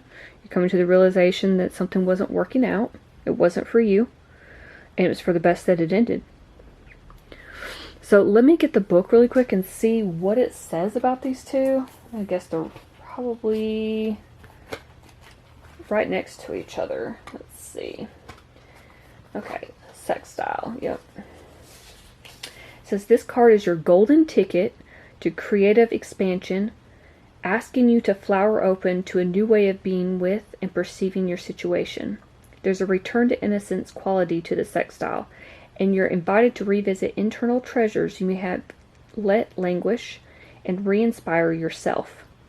No matter how trapped you might currently feel, there's a honeycombed way of looking at your situation right now. Strut through a new neighborhood, listen to musical mashups and remixes, mingle your favorite foods on one plate, mood board your problems, and wave your magic wand to produce something you never imagined was possible. Wow. So the first thing that stuck out to me with this, I was talking about this artist palette, and I noticed it says this card is your golden ticket to creative expansion. So some of you may be very creative. Maybe that's some sort of creative project. I was talking about presenting a project. Maybe it didn't work out for whatever reason, and you're going to have to go back to the drawing board and start something new. But I did say this was kind of like your lottery ticket, with the money, or that this would be like the lottery ticket card. And I noticed it said on here, this card is your golden ticket, which is interesting. But I also noticed that it says no matter how trapped you might currently feel, and did I not say with these cards that you feel like you're stuck? Like it's not going anywhere. Because that was the card of taking action, but in reverse, it feels like, you're stuck in that rut. And that's exactly what it's saying, no matter how trapped you might currently feel, there's a honeycombed way of looking at your situation right now. So it's saying basically get out and see the world through a new set of eyes, kind of. Heck, walk through your neighborhood, listen to new music, do some cooking, try some new foods. It even talked about creating a mood board. And it says, and wave your magic wand to produce something you never imagined was possible. So get creative, is what it's saying. With the semi-sextile allowing, it says it's a subtle adjustment. There's no need for radical action right now, but how could you turn the volume knobs ever so slightly on a situation and travel toward your growing edge, that slightly uncomfy territory that is nonetheless curiously compelling? Interesting that it mentions, sorry that I interrupted, but interesting that it mentions travel and traveling towards growth. I was talking about grows on here, and this is the travel card. For me, that is. Taking that leap of faith and going out on an adventure. It's like you're starting some sort of new adventure. Okay, back to what the book says. Maybe it's beginning to chip away at an old story you've inherited, or listening in to a new friend's perspective on your same old problem. Get curious about all the levels of a singular emotion like love or anger and check in with where you are right now. Embrace the notion that there are multiple ways to be and that growing and shifting are not all or nothing, now or never, propositions. Take your time and blend innovation with your characteristic spark. So basically it's telling you to slow down, take your time to do whatever your creative abilities are, whatever you're thinking of creatively that you want to step out and do and take that leap of faith. Take time to slow down, go over whatever it is, and it's all about, growth and expansion with these. So let's grab your next cards and see what they say. Okay, so the next two cards are from the Sacred Destiny Oracle, and they are openness and relaxation. Interesting. I love how they both have moons on them. Yeah, right away what I'm getting is put them. I'm gonna move these out, put them in the center. I don't know how I want to do this.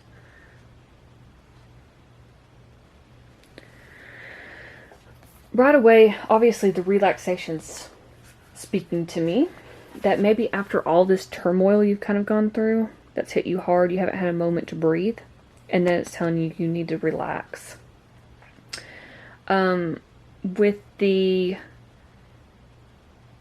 I think with the openness, it's being open about whatever you're about to accomplish. Like I said with a Fool card, he doesn't care. He's not afraid to step out and do whatever it is he's about to do. He could hop on a plane and, buy a one-way ticket to like Costa Rica and then, and who knows what's happening next. He doesn't even have a hotel booked. You know what I mean? Like, everything works out. That's the Fool card, and that's why I love it so much. It teaches us that if we let fear control our lives, we're never going to get anywhere. Never going to get anywhere we want to be. So with this card talking about the openness, I think it's talking about being open to whatever's going to happen next for you. Whether that's, a new relationship, job, whatever path you're on. Let me go ahead and see what the book says about it. Okay. It says, I'm sure I have the right, yeah. It says, when you receive this card, be open to receiving signs. Be still, do nothing. Be open, breathe, relax completely and thoroughly. Incubate your dreams for the future. If you are trying to make a decision, take the time to watch for signs and listen to the whispers of the universe. Watch your dreams for messages regarding the situation. Become the sacred watcher. Observe life as it unfolds, rather than becoming engaged in it. Be open to what the universe has in store for you. Be receptive to messages from your soul. This card can also be the bringer of sacred wonders into your life. Miracles can show up in ways you didn't expect. Wow. Wow, that's amazing. So yeah, being open. This is watch for signs. And then just wait and see, you have to be open to what's going to happen next. And, it says observe life as it unfolds rather than becoming totally engaged with it. And it says be open to what the universe has in store for you. And like I said earlier, we don't always know what the universe has in store. We think we do. We have an idea of where we want to be. But it doesn't always work out that way, does it? And I love that it's talking about, miracles can show up in ways you didn't expect. That's so true. And also, you probably aren't even expecting miracles in this situation right now. You're probably thinking, I need a miracle. But is it likely that it's going to happen? Probably not. Yeah, I can hear some of you saying that right now. And most of us, I think, at some point in our lives have probably thought that, like, I need a miracle. I need divine intervention right now. And it usually, we may not always get that. It usually doesn't happen. But it can happen. And it's telling you, be open to that. If you think negative thoughts, you will live a negative life, right? So if you're telling yourself, oh, that will never happen to me, only bad things happen to me, this job, this relationship, this marriage, whatever it was, this whole situation, it didn't work out. Look what happened. It didn't work out. And I was, so excited about it. Nothing ever works out for me, blah, blah, blah. But then you have this, where it's saying it will work out. This ended for a reason. Now you're on a new path. This is the path you were meant to be on, And you got to be open to that if you want to receive any sort of blessings from the universe. Now with the relaxation card, it says when you receive this card, relax. All is well. No need to strive or push to get ahead. Beneath the surface of life, everything is gently propelling you in the right direction. You can lay down your burdens and simply unwind. Slow down and allow calmness to fill you. When you relax and relinquish control, your intuition expands and you create the space for your spirit guardians to help you. Additionally, it's vastly easier to heal and have positive outcomes in life when you are rested and not filled with worry and a need to control outcomes. Lie back, stretch out, and watch magic unfold in your life. So yeah, it's telling you don't stress about this. That's what I got from it. Don't stress. I know you're probably already stressed because of, whatever this is going on, but with this coming in and then being open, and then of course these two cards too, talking about, the end of a cycle, growth and expansion, and then this one's talking about opportunity and possibilities, and it's telling you got to be open to that, and then don't stress about it. That's basically what I'm getting from that, is don't stress. The universe has your back. Everything will work out exactly how it's supposed to. But it's all, divine timing too. We want it so badly to be on our time, and it doesn't always work out that way. So it's just take a deep breath. Know that, that door closed for whatever reason, and a new one is opening for you. Okay, let me adjust these cards really quick. Stick them on the outside. I'm trying to figure out how to adjust all these. Okay, and the next ones I have are from the Moonology. It says, adjustments are required, third quarter moon, and it's time to release negativity, full moon in Scorpio. Also, I love the purple, by the way. Let's see, just what I noticed first was the purple connection. Yeah, for these two, it's pretty self-explanatory. I mean, adjustments are required. You're probably making some sort of adjustment in your life after all this negativity, and you've got to take that leap of faith. That's a huge adjustment. Anytime you're having to try to start a new job, sending resumes out, getting over a breakup and putting yourself out on the dating scene, traveling, moving across country, moving across state, whatever, moving to a different country, that could be a possibility. Like, that's an adjustment. That's a huge adjustment. It's saying adjustments are going to be required for that. Whatever you have lined up next. And with it's time to release negativity, that makes a whole lot of sense with all these negative cards. All these endings, you're coming out of that. It's all about the new beginnings, out with the old, in with the new, right? And it's time to release and let go. And be open to the adjustments that you're going to have to make for whatever your new path is. Your new life, I want to say. That's what I keep wanting to say. I don't know, maybe it is going to be a new life for you. Maybe you're tired, you're done. I told you, it's like you're exhausted. And that's what I was feeling, like the energy just felt like heavy. Like you're tired, you're exhausted, you're done. So maybe it's, you've got to get out of that negative mindset, like nothing's going to work out for you, and put yourself in the positive mindset and say, it is going to work. I've got something for me just around the corner. I've got to be open to receiving it, but some adjustments are required. I'll let the universe take care of it, release the negativity, that sort of thing. Let me get the book and see what it says. Okay, for the adjustments are required, it says, think of yourself as a vessel that has been filled more and more over the past few weeks. Some of what has come your way may have been wonderful, but there's a lot of negativity and you need to let that go. No way. It's talking about negativity and on this one, and then it's got this one. I love when they connect like that. Okay. And you need to let go of this. Whatever situation you're asking about now, be honest about whether there are toxic emotions involved which you need to release into the ethers. This card also comes with the promise that all is not lost.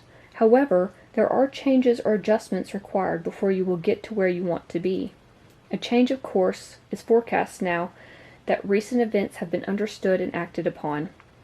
There may also be a crisis now which will remind you what you want and what it's time to let go of. So pay attention. It says that the additional meanings for the card might be your life may be out of balance and this may be causing your issues. So it's time to hatch out a whole new plan. Something new and exciting is around the corner. Trust may be required to move this situation forwards. So yeah, I love that it's talking about releasing the negativity with, even though this is the one I just read was for the adjustments card. But, it's still telling you the same thing. You've got to release toxic emotions associated with whatever that was, that situation that happens. Release that negativity. And then you're going to change course. But it's going to turn out for the better. And, sometimes there's this quote I'm thinking of right now. It's talking, I don't know, I hope I can quote this correctly. It basically says, sometimes the universe flips us on our backs, so the only way we see is up. So basically, when you're at your lowest, when things are you're done. It's like everything's crumbling around you. You can't believe this has happened to you, blah, blah, blah, blah, blah. Anytime that happens, there's a reason for it. So, in situations like this, it's like the universe has flipped you on your back so you can see that there's a different direction you need to take. And you can still go in a positive direction. That you're done with this situation, but a new situation is coming. But before you can do all that, you have to let go of all the old emotions. Okay, let me read what the full moon in Scorpio says. It's time to release negativity. If you've been feeling paranoid and acting weird, take this card as a very direct message from the cosmos to stop it. Worrying yourself is pointless. It's time to release any negativity you have around the situation you're asking about. If someone has been unkind to you, perhaps it's time for you to release them. This card heralds an emotionally intense time since both the full moon and Scorpio themselves are both extremely intense. It's time for you to feel all your feelings. There could be some nastiness in the air when you pull this card. If that's the case, take it as a sign to move away from anyone or anything you feel is toxic. There's that toxic again. I was talking about release toxic emotions. But it also could, like it said, anyone or anything that's toxic. Could be a person too. Could be the whole situation's toxic. I mean, we got the devil card, so. For some, however, this card has a totally different meaning. And it says, use your magic. You have all you need inside you to bring out your desired result. And it says it's time to move from living fearfully to living joyfully. And it also says grudges are toxic. Let something go. Or it could be the end of an argument. Those were a couple of other meanings that it had on here. So, yeah, I think that's, like I said, pretty self-explanatory. You got to let go of whatever the toxic situation was, the person, your emotions surrounding it, before you can move on and take that leap of faith, like with the Fool card. You got to be open to it, but you have to let things go. And sometimes I think relaxing, meditating, that sort of thing is the best way for that to happen. Because the truth is, none of those toxic emotions are actually going to just disappear into thin air. We have to confront those. That's the shadow side. You gotta do that shadow work. You have to confront those head on. Because like it said, it's talking about don't hold grudges. Grudges are toxic. When you hang on to these negative emotions, they can fester inside of you. And it can actually, stress and, negative emotions and stuff can take effect, it can have an effect a negative effect on your health. 2, maybe getting headaches, may not be able to sleep, have insomnia. You know, there's a whole list of stuff. There's been studies on this. And so a lot of people just hang on to those issues instead of like confronting them head on and dealing with them. So I think what this is saying is you're going to have to deal with whatever this problem is, this situation, before you can take that leap of faith. Okay, y'all, so the next two I got are from the Zodiac Oracle decks. So this one is Mercury and Water. And there's Water again because we just had the Scorpio card. The numbers 15, 24 could be significant. So Mercury is all about, you ever hear the term mercurial? Excuse me. It's about being in one's headspace. It's all about the mind and communication. It could be that once you get out of this and release these negative emotions and stuff about whatever the situation is, you're going to have to communicate. Or maybe you're going to have to communicate with, maybe if you're dealing with the person, you're going to have to communicate that this is over. That could be it. Because, you know, with both these cards, it talks about endings. So it could be that you're going to have to communicate that something is over and done with. Another thing, if it's job or career, you know, career related, that sort of thing, you may have to communicate via resumes. That's the first thing that popped in my head. Or that you want a promotion. Yeah, it's all about, you're going to have to just stand up and say, this is what I want. And this is, you know, this is, like, it's like you've thought about it, once you've gone through all this, done the shadow work and stuff. You've thought about whatever the outcome is, whatever change you're trying to make, and you're going to communicate whatever that is to, it could be anything, to whoever, whether that's a boss, a new employer, or an actual, you know, person you've been in a relationship with. If you're dating, it could be that you've gone out on dates and, you know, you finally found somebody who is good and worked out after all this other stuff didn't, and you want to communicate that you'd like to be exclusive or something like that. You know what I mean?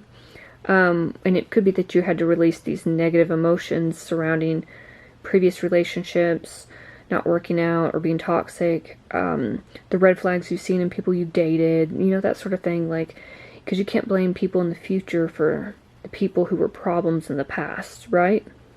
That won't get you anywhere. And the next card, of course, is Water. Of course, we have that Scorpio card, but it also makes me think of the Ace of Cups in reverse. And earlier I was talking about how water is, it's almost like cleansing, healing, that sort of thing. That's what I get from it. It could be that, figuratively, once you release these toxic, negative emotions, it's almost like you're cleansing yourself. That's the message I'm getting from it. It's like, okay, I've cleansed myself of these grudges, negative emotions, toxic people, toxic situations, whatever it is, and I'm ready for the next step. Let me get the booklet and see what these two say. Okay, Mercury. It says Mercury is associated with the Roman god Mercury, the messenger of the gods, and the intermediary between humans and the gods. Mercury is all about the mind, specifically intelligence and communication. The desire to share your ideas and be heard, as well as the yearning for further education, formal or informal, is also under Mercury's governance. And then for the Water, it says flowing, cleansing, and healing. The energy of water refreshes and moves gently. Spiritual renewal, forgiveness, the need to connect, to understand and be understood, intimacy, and creative expression. There's that creative, with that sextile card, it's talking about creative expression too. It says, and creative expression ride the current of water. It can wash away the detritus of life, making everything feel fresh and new. Bring the quality of water to a situation by opening your heart, speaking the truth with kindness and compassion, encouraging connections, expressing forgiveness, and healing wherever and whatever you can. So yeah, it's all about, like I said, it's like almost like a spiritual renewal. Like once you let go, once you confront that and do the whole shadow work, it's all about moving on into a new direction and being healed from whatever this past issue is. But yeah, it's that could also be dealing with Scorpio heavy, Cancer or Pisces, but also we got the cups. Of course, we got the wands, which is fire, or you could have it in your chart too. So it could be you're dealing with somebody who had that, but it could. The message I'm mainly getting is just that you're gonna have to figure out what you want, communicate that, even just to yourself. You may not know what you want. You could be sitting there going, I don't know what the next step is. How can I be the fool if I have no idea what my next plan of action is? And I think you're going to have to relax, take some time for yourself, meditate on it, and figure that out. And then, communicate with yourself. Talk to yourself. Hey, what do I want to do? What's important to me? What are my goals and dreams in life? What do I aspire to be, sort of thing.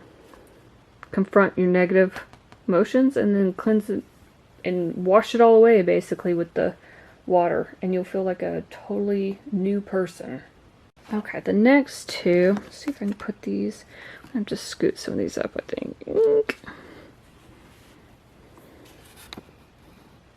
if I can move this. Sorry, guys. Probably did this off camera, but I was trying to do it really quick. Okay, the next two. This is from the Work Your Light Oracle deck. It's Warrior Woman. Hey! I like that. Have you answered your deepest calling? Uh-oh. And that looks like a doorway too, doesn't it? Talking about opening a new door. Also, Swords makes me think of air energy. Gemini, Libra, Aquarius. Just throwing that out there. Hang on to that. And the next one is the Angel Answers. And it is Big Happy Changes. There it is. Also, first thing I noticed was this looks like the sun. And it matches. I also think I just heard Bright Future. Just around the corner. Yeah, that's what I'm thinking of. Big Happy Changes. I think this is going to be about channeling your inner warrior. You don't have to be a woman, by the way. I think this is just that kind of like feminine, warrior spirit, but channel your inner Xena. But yeah, I think it's going to be, it may not be an easy road. You know what I mean? Most things in life aren't easy. But I think it's telling you just to, you're going to have to step up and say, what do I want to do? Just be a badass about it. You know what I mean? Look at her. She's like, I'm ready. I'm ready to conquer the world. What's next? Taking my sword with me. I'll slash down any negativity on my way until I get to where I'm supposed to be.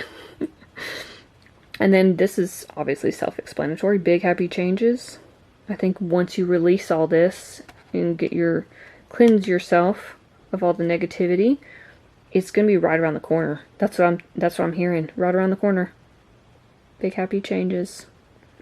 It's coming soon. That's what I just heard. So let me get the book and see what that says about it.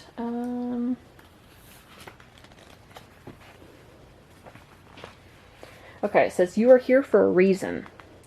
You're being called to bravely pave a path. Have you answered your highest and deepest calling? Living a heart and soul-led life is not all fluffy and smooth sailing. What did I say? I said it's usually a bumpy road. It's life.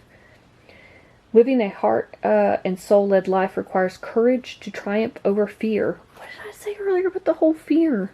Being afraid to step out and take that leap of faith. I love it when this happens. Anyway, So often our fears are the gatekeepers to our greatest gifts. And the more resistance we have towards answering the call, the more important it is to our soul's growth. Sometimes fear is an indication that we are facing the right way. Ooh, interesting. Joan of Arc was known for her courage and her famous line, "I am not afraid, I was born to do this." But the thing about courage is that it is not possible without fear. So if you are feeling afraid, what is needed is courage. And courage comes from living from the heart. Think of your fears as opportunities to expand, rather than things that are holding you hostage. If you look at your fears in this light, then, as uncomfortable as it might feel, it's actually a sign that you are on the right track. That is so interesting, because just the other day, I heard this saying, I'm trying to remember what it was. I don't remember verbatim what it is, but essentially it is, if you're afraid of something, or something to the effect of, whatever you're afraid of the most, is maybe that's what you should be doing. And that's what it made me think of with that when it's talking about that sometimes we're on the right track if we're afraid of something. And it sounds counterintuitive, but it's almost like subconsciously, I think, that we know we're destined for great things, or greater things than where we're at right now. And that scares the crap out of us, right? It's like, I don't know if I'm capable of doing that. I don't know if I have what it takes. But you wouldn't be put on that path. At the end of the day, you would not be put on that path if you were not capable of doing those things. Right? So the big happy changes, I think that's pretty much self-explanatory. But let me see what the book says about that. It says, big positive changes are coming into your life. You may find yourself on a new career path, entering a new relationship, or moving to a new home or city. What did I say? What did I say? I said all those things. Embrace these exciting events, knowing that your angels will be beside you all the way. What you are asking about may require you to take leaps of faith. Oh my God. Oh, that's crazy. That seem frightening or beyond your ability. Oh my God. Trust that the opportunities before you are meant to bring you happiness. These options would not have presented themselves unless you were ready for them. Release your fears and follow your heart. No freaking way. What did I just say about fear and stuff? And that you would not be on this path if it wasn't meant for you. I just said that. I love it when that happens. Oh my God. Okay. Enough freaking out. Yeah, that's pretty self-explanatory. Basically, summon your inner warrior, conquer your fears, use that sword and be like, shh, get out of my way, fear. I have places to be, people to see. I've got to build my empire. You know what I mean? And then you've got changes coming. That's a definite. And we kind of knew that with the Fool card, though, right? And it's talking about taking that leap of faith, conquering your fears, just like this. I can't. Oh God, it amazes me sometimes how tarot just perfect, lines up perfectly, makes sense. Okay, next cards. Okay, so the next ones are from the Healing Mantra deck. The first one is illuminating the truth, and then honoring adversity. Okay, let's see what the back says. This one says, I am willing to see things clearly no matter the outcome. And this one says, a fire reveals a path of renewed direction once the burning is complete. There's that new direction and path I was talking about. Oh my gosh. Okay, let me put these, I'll put these like right here. Make sure they're in the camera. Okay, let me get the book and see what it says. Illuminating the truth and honoring diversity. Wow. Okay, illuminating the truth. When the truth is illuminated, you are no longer willing to settle for opinions, but instead yearn for a direct reflection that can shift fear and apprehension into higher vibrations of acceptance. In the illumination of truth, it doesn't matter how much life gets inconvenienced or disrupted.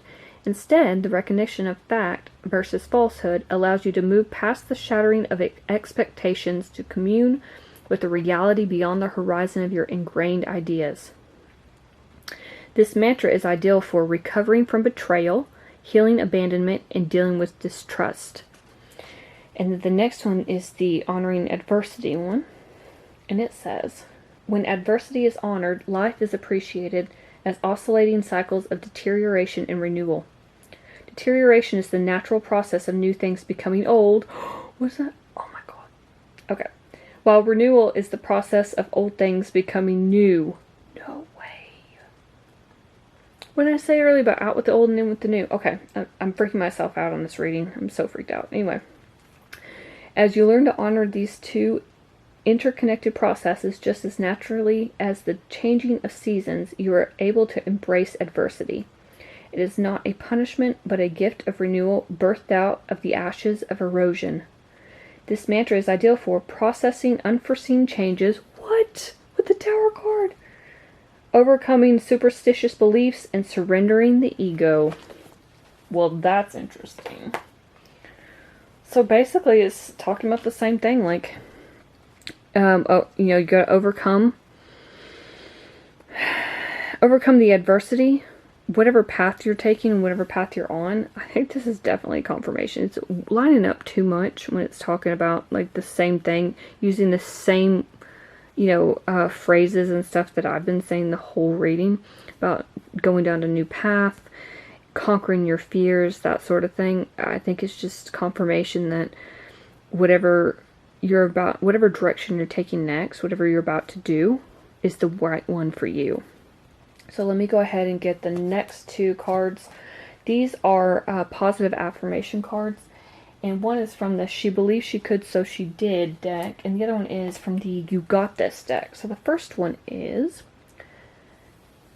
Don't Wait for It to Happen, Make It Happen, Make Your Own Future by Bradley Whitford.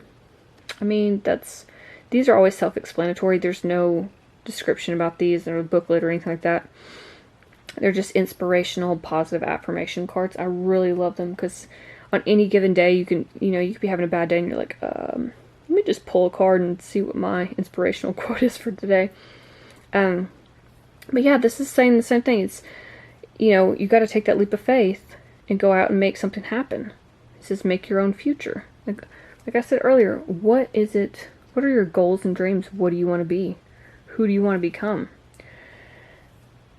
And the next one is by Rosie Perez, and it says, you need to have the audacity to be great.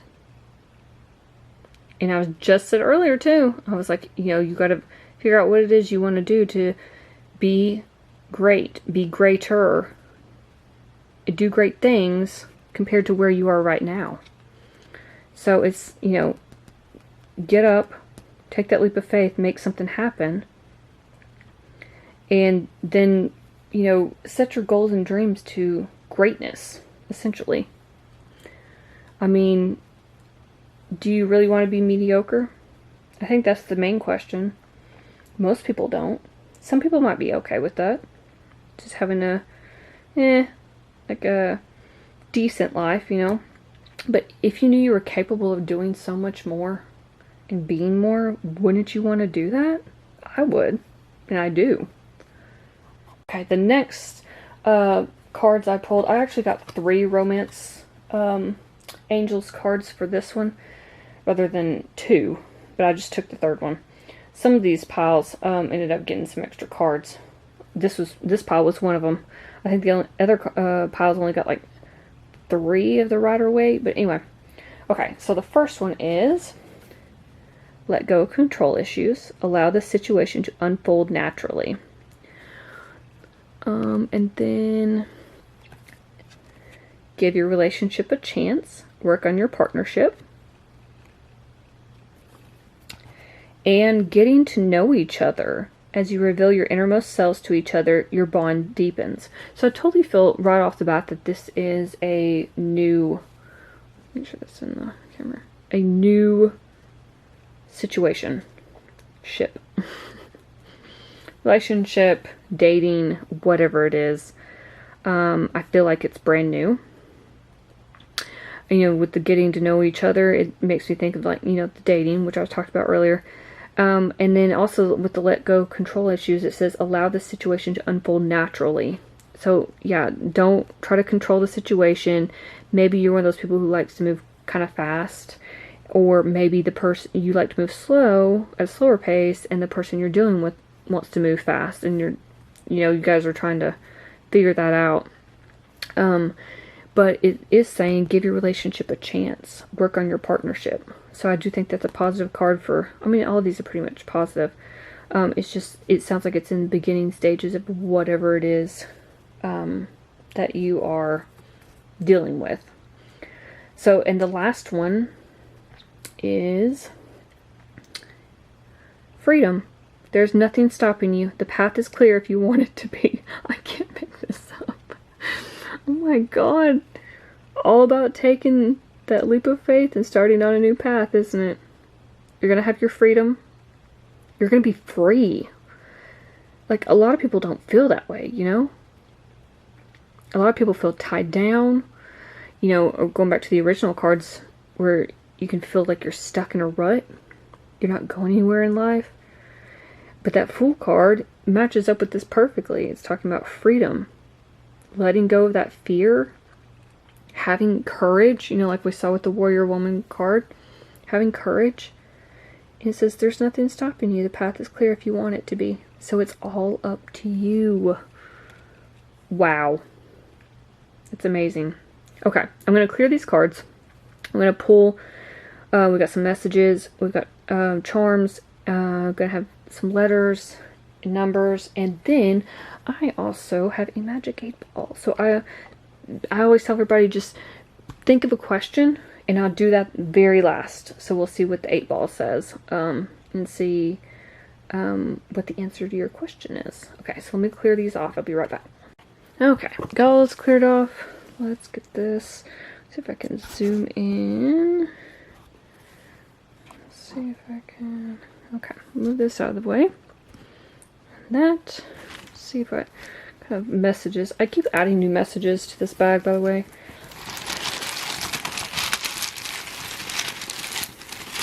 I don't know where I'm gonna get. I also have Tiny Tarot, so it'd be interesting to see if anything's similar. Don't read those though.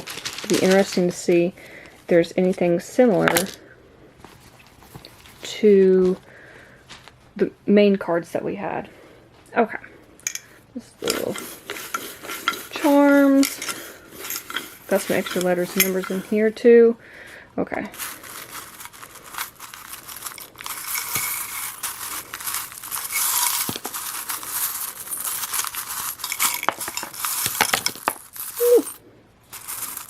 Few more. Okay. Love that little trinket box. Okay. Let's see what we've got. Let me start with the... I'm sure, I don't think anything else. I think they all went into the... Okay, yes. Make sure I didn't have any fly out. Okay. So we got R-K... N... I... O, I again. I think that's it for those. Okay. Then we've got Aries. But you know what I noticed about this? The back. Feel focus. Courageous. Yeah, after we just had that Warrior Woman card. Some of you might be an Aries or dealing with an Aries. Okay. Next we've got, I'll hold these up here in a minute so you can see. P, B, B, V, A, R again. We've got the number 3. I think that's it. Okay. We've got synchronicities. Wasn't that in the openness card? Wasn't it talking about synchronicities? I think it was. Interesting. Okay. Synchronicities. Got 1212.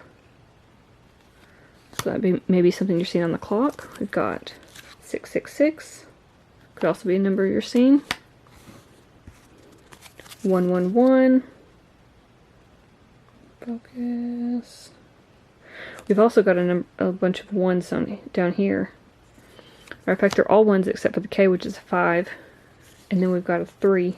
So 5 and 3 might be significant. We've also got cute and adorable, so that could be related to the person you might be dating, especially with those romance cards. And then we've got, let's see, focus. You deserve respect and will eventually get it. That's always a good thing. Okay, let's see what the cards are. Got the Ten of Pentacles. These are hard to read sometimes. Then we got the Five of Wands.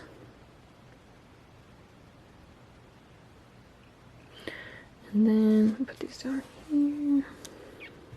Just grab all these. Four of Swords.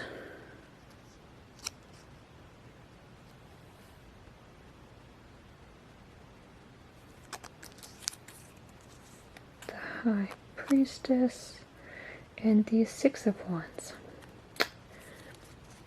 All these, like I said, I'm not going to read these. If you want to interpret them however you want to, you can. I just stick them in here just to see if they can match up. They're so tiny. If they will match up with any of the other cards. Okay, let me get these.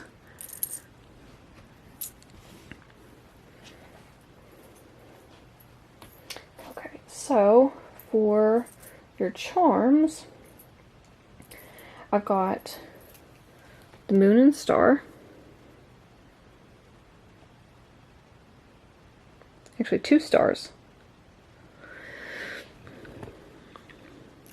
I've got the Anchor. I've got a heart with the world on it. See, that could be like, could be new love coming in related to travel. Like some of you might be traveling and find someone.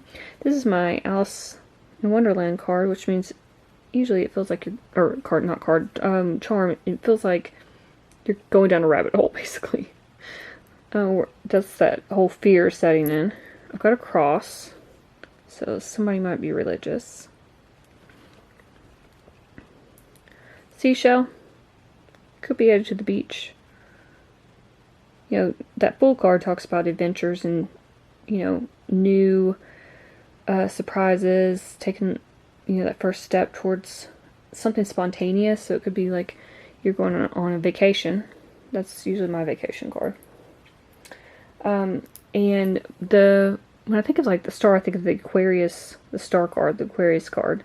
But also Moon and Stars to me is like, you know how when you get in a relationship or something, and sometimes people are like, you're my moon and stars. That's what it makes me think of. Anchor is usually like being in a solid situation. I won't say just relationship, because it could be like, you know, a new job or something like that. It's being held down, weighed down, and it's staying in place. It could also be where you feel like you're stuck in one place and you're having trouble, you know, releasing that anchor. Got the fox. Foxes to me, they're cute, but they're a bit skittish. It's like, if you ever watch a fox, they'll kind of just run off. Like they're kind of scared. And I think with this reading, you know, it's talking about you gotta conquer your fears, be courageous, that sort of thing. And I think that's really what that charm means. And you may have something related to strawberries. For me, it's strawberries remind me of summertime. But they also, you know, they make me think of something sweet. So it could be, like I said, for somebody who's getting in a new relationship or something like that. It could be that the person that you're dating, they're just really sweet. They're not raising those red flags. Kind of like those last romance cards where I was talking about. Give the relationship a chance and stuff. That's what it makes me think of. So let me hold this up so you can see. You can pause this at any time. I think I forgot to hold this up for the last pile. So if you're still watching from pile 2, hi. Thanks for watching. And also, I'm sorry if I didn't hold it up. And then your charms. Okay, finally, think of your question for the Magic 8 Ball. Shake it up. And the answer is... sometimes this thing wants to do it, sometimes... It says... My reply is no. Alright. So that's all I have for you. Thanks for watching. See you next time. Bye.